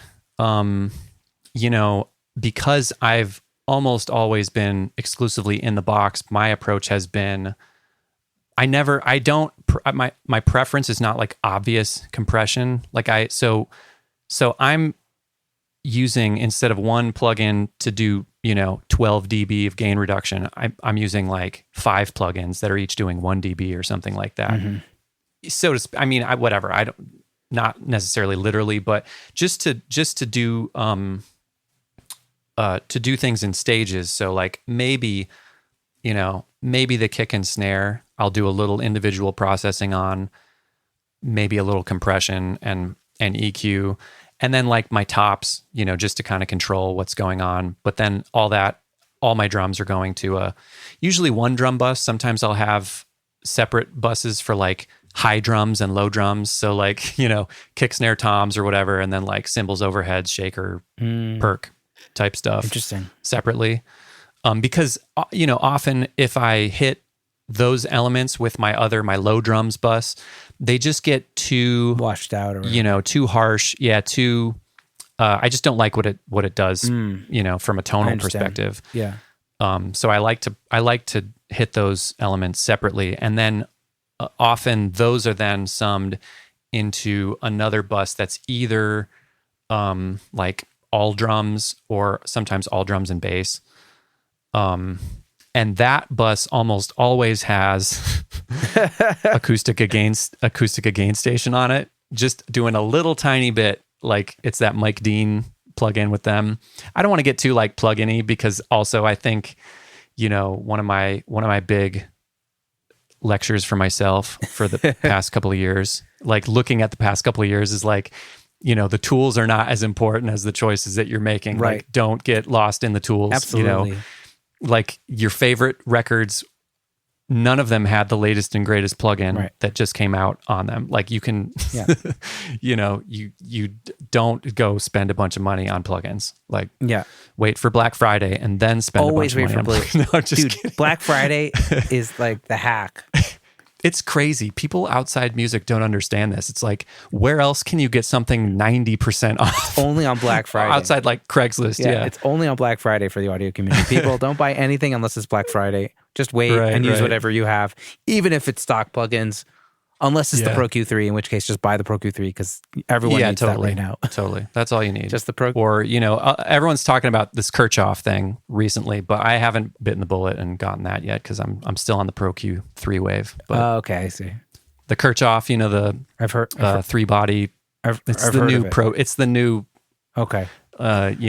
EQ that everyone's gaga about. Let me hold out on that a little bit till Black Friday. Yeah. I'm making that my I'm like putting a stake in the ground. Like that's the line that I'm drawing. Like I have too many of everything. You shall not pass. Yeah. Not until Black Friday. In which case, for $30, let's go. It's like the Wild West, Yeah, absolutely. On Black Friday. Actually, I was in New York on Black Friday, and I only got the audio thing Reverb. That was the only thing I bought this year. So wow, congratulations. Yeah, it was also thankfully because I was really admirable. Yeah, I was on vacation in New York, and like I didn't have time to like sit down and see what did I want.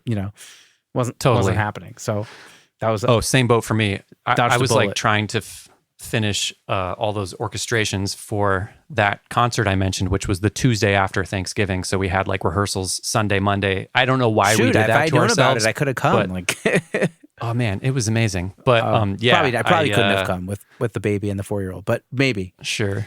Let's pretend. But it was not a fruitful Black Friday for me, and it was I saved a lot of money, but Yeah. by not having any time to even think about plugins at the time. Yeah, But, it's great. So you're living up to your ideals now, so to speak. yeah, now I'm back to buying like hardware. Okay, sick. What did you buy? Well, so over, I don't know. We don't need to get Let's into not like get gear into talk. I have limited. I don't have a lot of hardware actually. Like I'm not a huge gearhead, and I'm trying to like be more specific about the tools that I have. So I'm getting stuff for specific reasons, like to have a better remote rig or a nice like pre-flavor or something for a mic, or a slightly different synth flavor or something like that. But I got you. Sick. Well, maybe now's the perfect time to head over to the sauce segment. We can listen to what you've been working on. We haven't decided which song it is. Do you want to do your song or Jack's song? I guess let's do mine just because it's fresh on my brain. That might not even be the final master that I sent you. That's like the first master that I got back. So I guess this is a risky move, but okay. But whatever's good for you. But I was also, unless there's like a Gregory Brothers or Shmo Yoho tune, like whatever we can. Yeah, no. Let's we'll listen to something that's like less humorous and more. I don't know. I don't want to say serious, but wintry. More wintry. It's a wintry. Yeah, it's a wintry. It's by my project, which is called Snowshoes, which doesn't exist yet, but it will. Okay, perfect. So you heard it here first. This is Carried Away by Snowshoes, aka Aaron. And so I'll listen to that for about 90 seconds and we'll chat about it. Sound cool? Cool.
Yeah, Aaron, sounds super cool. I really like that change up in the second verse when the drums totally shift gears and bombastic drums, very vibey, spacey vocals, kind of like the stuff that we kind of talked about a little bit.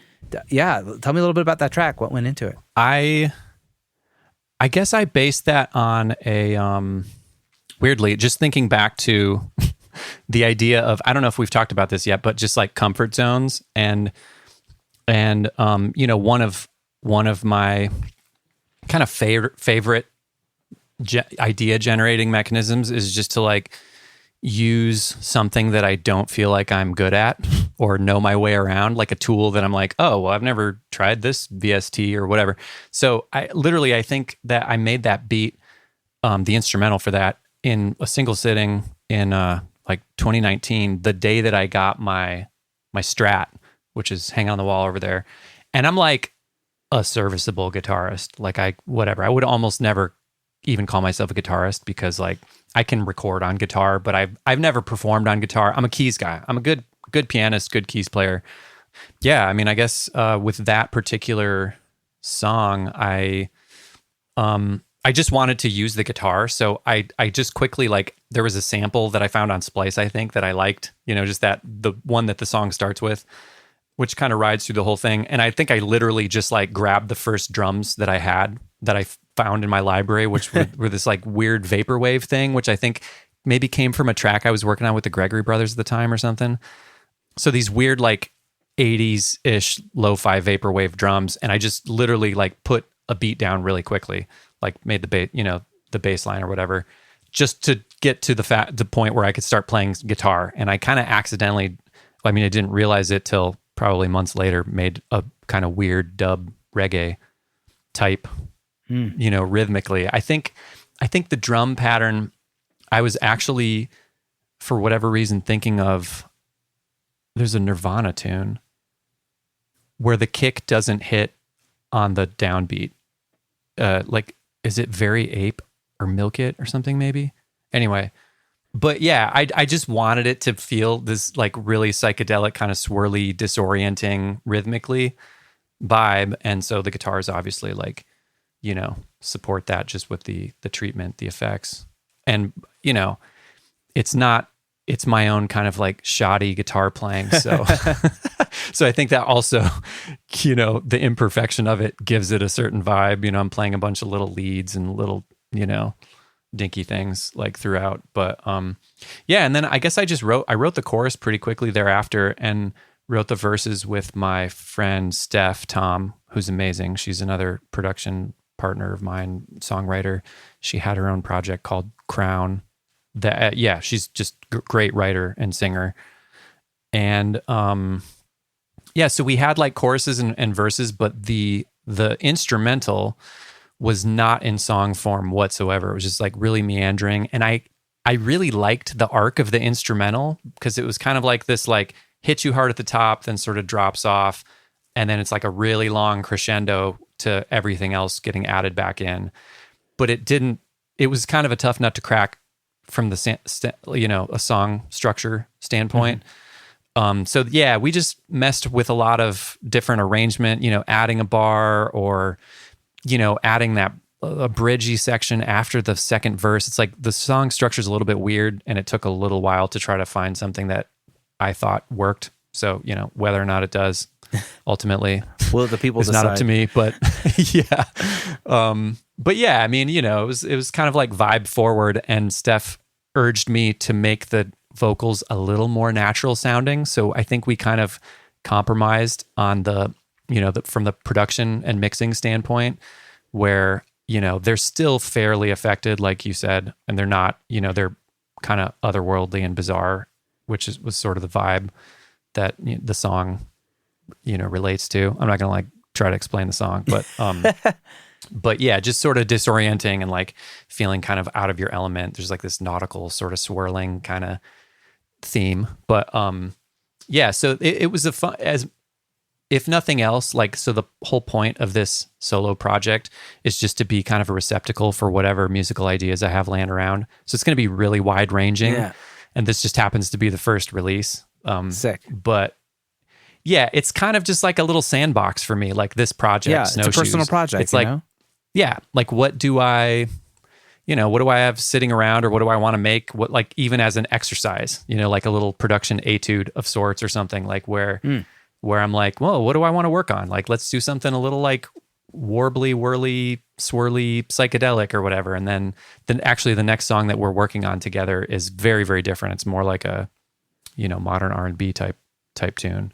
So, it's kind of, for me, my, what has always kept things interesting and fresh, and I think prevented a level of burnout, because I've been fortunate to work on hundreds of tracks and a lot of different, artists' work the last 5-10 years. But the variety of that and then just the different hats that I've worn and the different kind of like genres that I've been able to step into, is just an endless source of curiosity and inspiration, like just being curious about, like almost kind of like, when I started working for the Gregorys, it was like, it was a bit of a left turn because I'd been in theater land and just kind of producing on my own and still doing some pop stuff here and there. But it was as much as anything else, like, whoa, this sounds like a lot of fun. So, Yeah. let's try it. Like I didn't, I definitely felt like, I jumped in the deep end, but, I think that's also a fruitful creative practice is just like, if you're a little uncomfortable, then you're probably on the right track. Right. Gotta lean into that uncomfort. Yeah, but the track sounds great, man. And yeah, I love those drums and the vocals with just super big. I guess you like triple track them. Like, what'd you do? Like, it's actually I recorded. I think those are actually the demo vocals for the most part that I at least on the chorus. The SM58. Because I re-recorded them. Yeah, with the 58. It's got that sweet like 58 vibe happening. No, but I mean, I recorded them at home. It was probably on a 414. Yeah, probably. Nothing. My approach, I don't consider myself like a vocalist, certainly not first. Like I almost never sing, so I feel like if I can get my voice to sound good, like I can get anyone's voice to sound good. Right. And I think that that's been a great like asset to me, working on other people who can just like sing their asses off. Like it I feel like I can elevate it even like that much more because I've spent time trying to figure out how to make my own voice sound good, Right. So probably also helps in recording sessions and, guiding.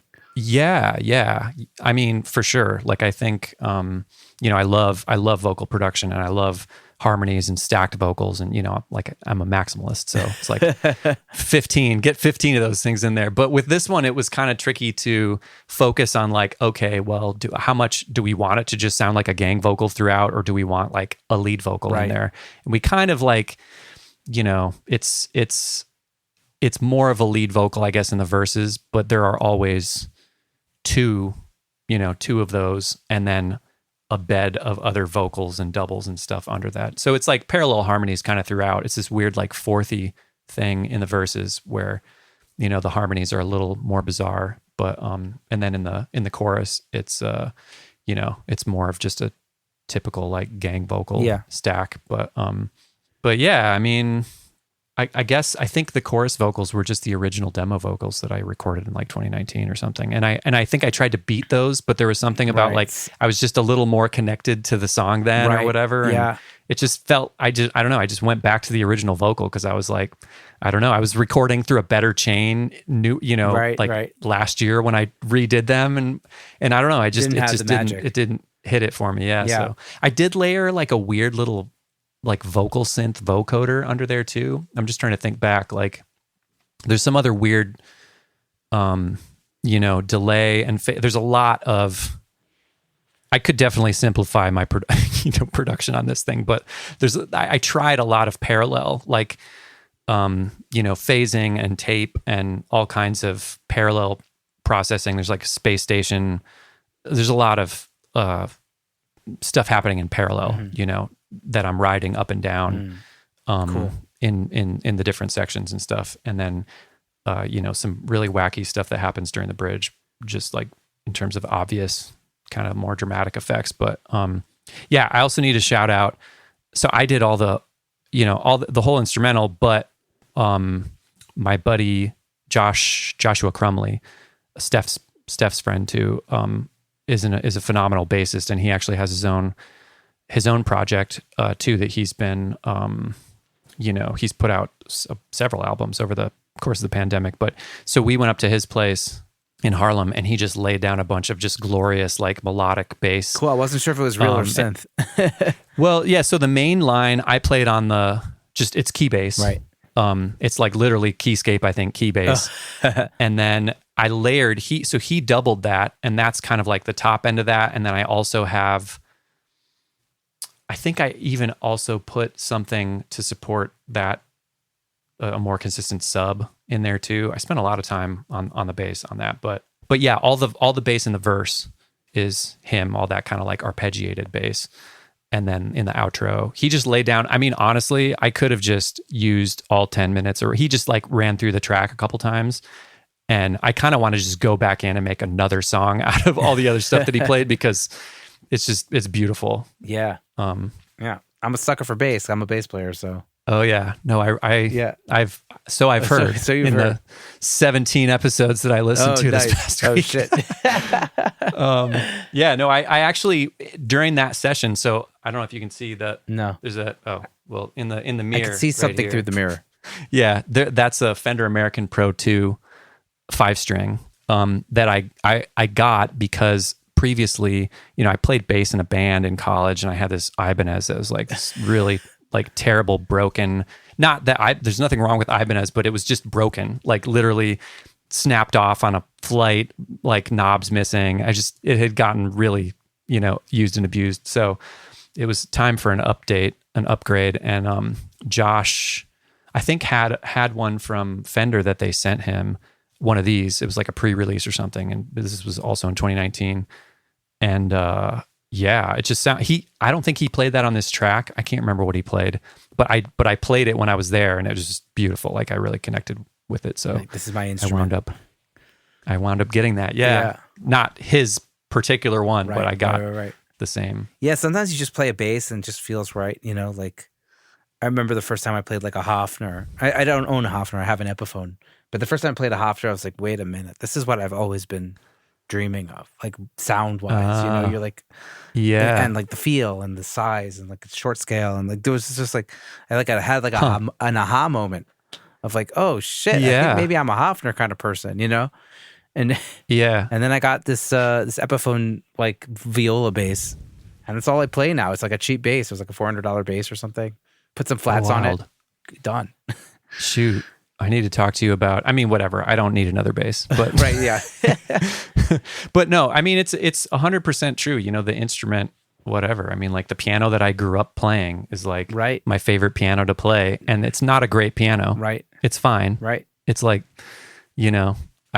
there's definitely finding something you connect with and can kind of like, I feel like it's, whatever you're doing as a music maker is ultimately just it's translation. It's just like getting your interior world outside, kind of. It's like emotional translation. Music is just like a pure form of expression. So it's like finding a tool like that, whatever. It doesn't have to be like like a $200,000 Bosendorfer or whatever. It's like finding something that for whatever reason you have that emotional connection with. Yeah. And I think that's, Makes sense. That's when people go back to like analog versus digital.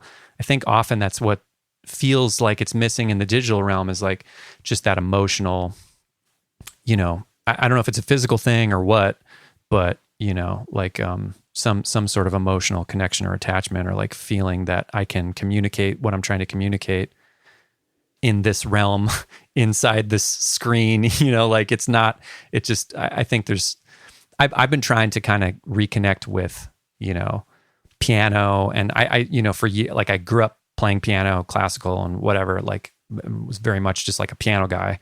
And then I've gotten away from that, and was making exclusively like computer music, just all in the box, for years now. So I've just in the last few months kind of tried to get back and, just get back to basics and reconnect with like the source.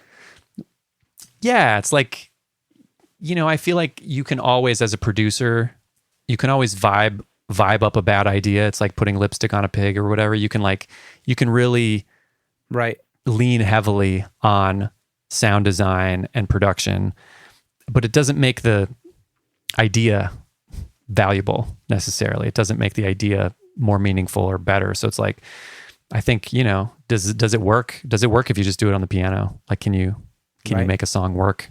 Back to basics. Like, I think that's an important, another lesson for myself. Yeah. Back to basics. We're going back to basics. we got like energy management, attention management. Right. I totally connect with that first guitar, that first piano thing. Absolutely. there's definitely it's like that the Baldwin at my parents' house, like there's something about that piano, right? Like I spent hours in front of that thing, and so it had the reps to like be my conduit, and so and therefore like when you sit down on that piano, immediately things will start coming. And probably the reason why I like that Hofner sound is because I listened to so many Beatles records and I love the sound of Paul's bass, so it's like it all goes back to whatever that memory is, and it's like finding a best friend. Yeah, exactly. Hey, there you've been here the whole time. Amazing. So I guess that brings us towards the end of the episode.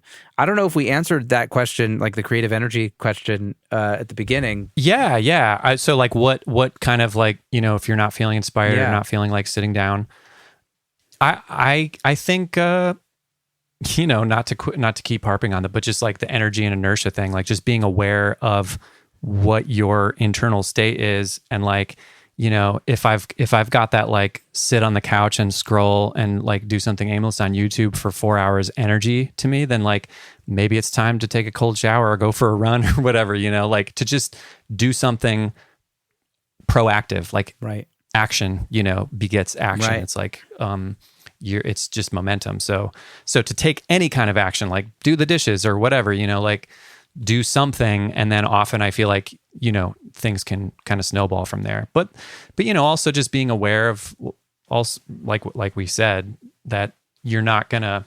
I think there's some value in just like swinging the bat every day and getting the reps in. Right. But not every day is going to be the day for you to write the lyric of the song you've been avoiding or whatever. Like you could try something, make a draft or whatever. But sometimes the most productive thing you can do is take a nap, or like to do something completely different. Like just don't. I think just being aware of like where your head is at, and that your most valuable tool, piece of hardware, as a creator is like your brain. So just. If you're not tending to that, it's just going to make everything more difficult. You might think that a great idea is terrible, if you're in the wrong frame of mind or whatever. So just, I guess doing something that kind of like shakes the snow globe and alters your perspective a little bit, I think can be really helpful. And just whether that's literally physically going out for a run, or, listening to weirdly, I got turned on to the Stooges recently. I'm sure I've listened to some Stooges, but I think I was like listening to a podcast with Iggy Pop, and I like went back and started rediscovering like MC5 and Stooges. And I'm like, that alters, it's like, it's a whole different way of thinking about music making, like there's an ethos implied in that's like foreign to me, like that I love. And so I think that, encountering things like that, like giving yourself, different viewpoints and perspectives, like those things can be really inspiring and like make you want to sit down and try something. Just try, Yeah. Amazing. Yeah. Got to get out of your, we all have like our own like little habitual things that we tend to go back towards, and sometimes it's good to like break that cycle, because otherwise there's we can kind of rinse and repeat ourselves. Well, totally. I think that's the beauty of the perspective of like the gardening versus architecture thing, where anything can be, any rule, any limitation can be like a creative tool, like a generative creative tool. So like there are a million things that I don't know how to do well. And those are all opportunities for me to like misuse something, to like do something, to like play the guitar badly, but in a useful, interesting Very way, cool. Like, so doing something that you're unfamiliar with, that you're uncomfortable with or whatever, like, I think that's almost always like a fruitful approach to try, making something. Like if you've heard any of the interviews with Phineas, like Billie Eilish's brother, like he says like, oh yeah, I was just trying to do this and I failed at it and I kind of gave up halfway and did it my way and this is what came out, and that was the cool thing on the record, so totally. And like I literally I had the conversation with somebody named Cameron Lister recently, one of the more recent episodes, and he was saying like how do we find our own voice? It's like by failing to become other people. So but you have to try, I Yep. guess, and then and learn how you're failing. It's like the Oedipal thing where you're just trying to like emulate your heroes Right. or whatever, and then ultimately like, you know, Yeah. you find your own path. Exactly. Absolutely. Well, speaking of your path, that leads me to the final question of the show, which you obviously know is coming.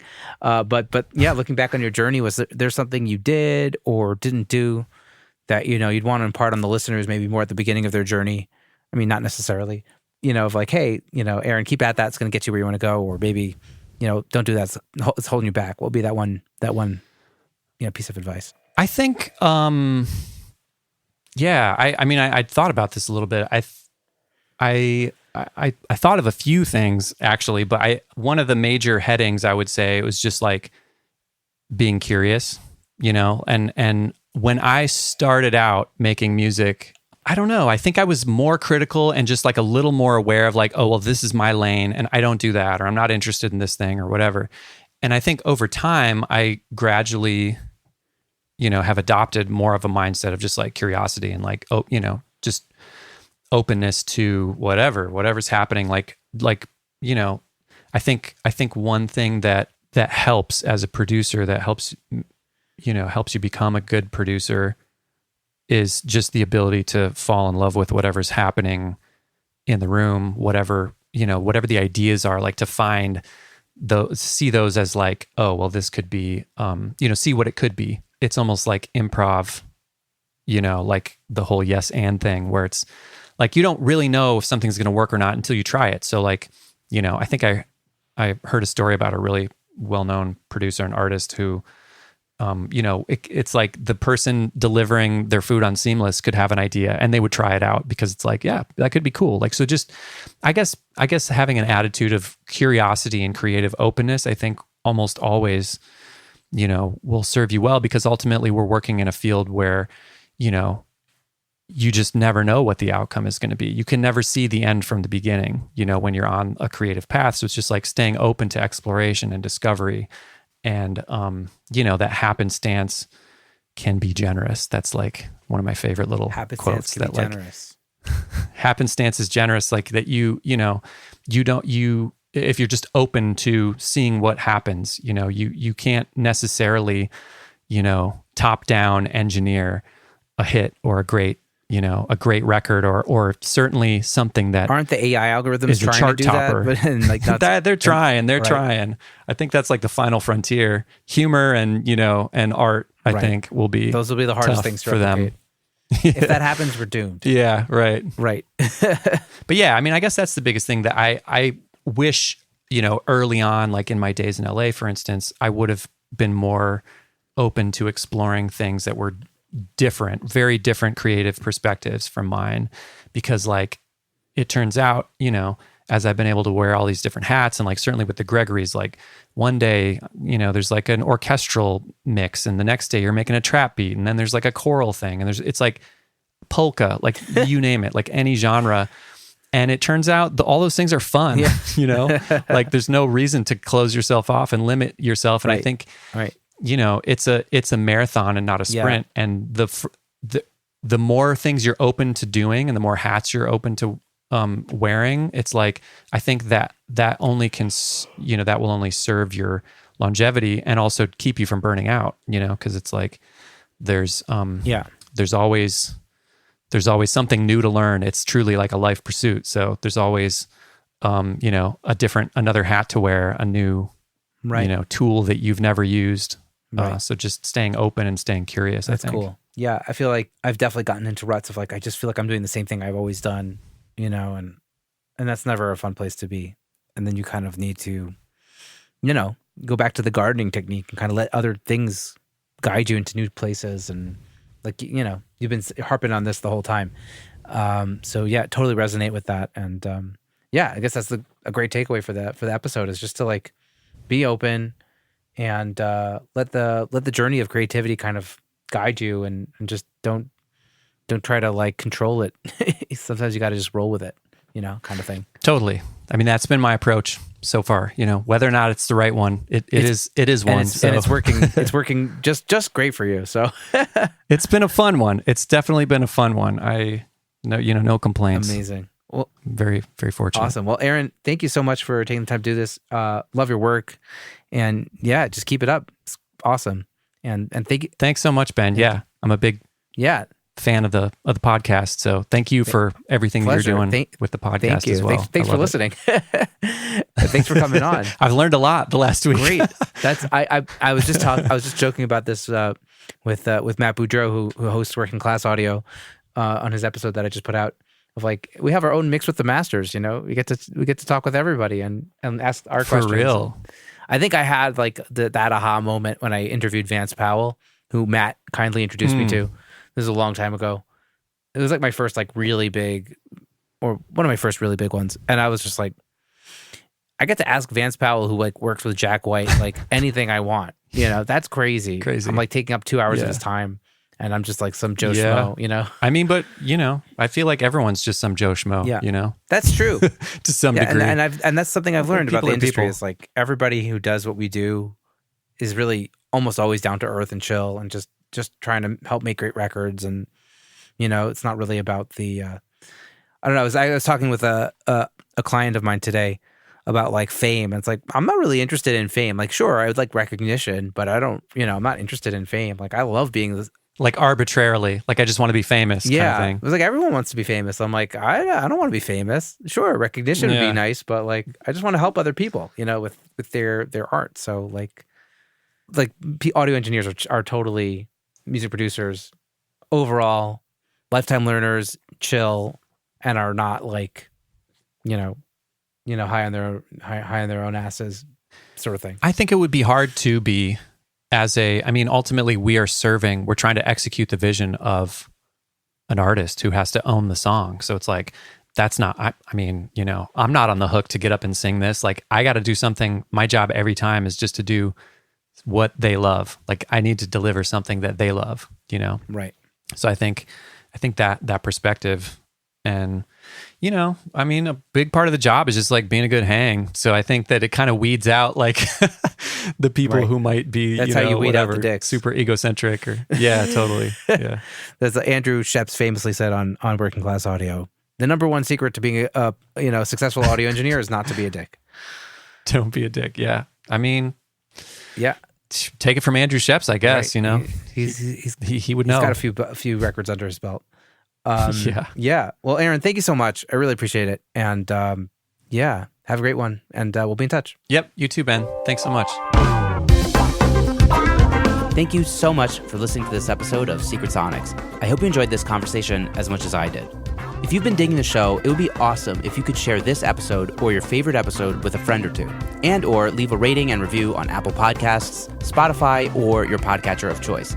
That's it for now. Have a great week. Take care and dig in. See you soon. Bye-bye.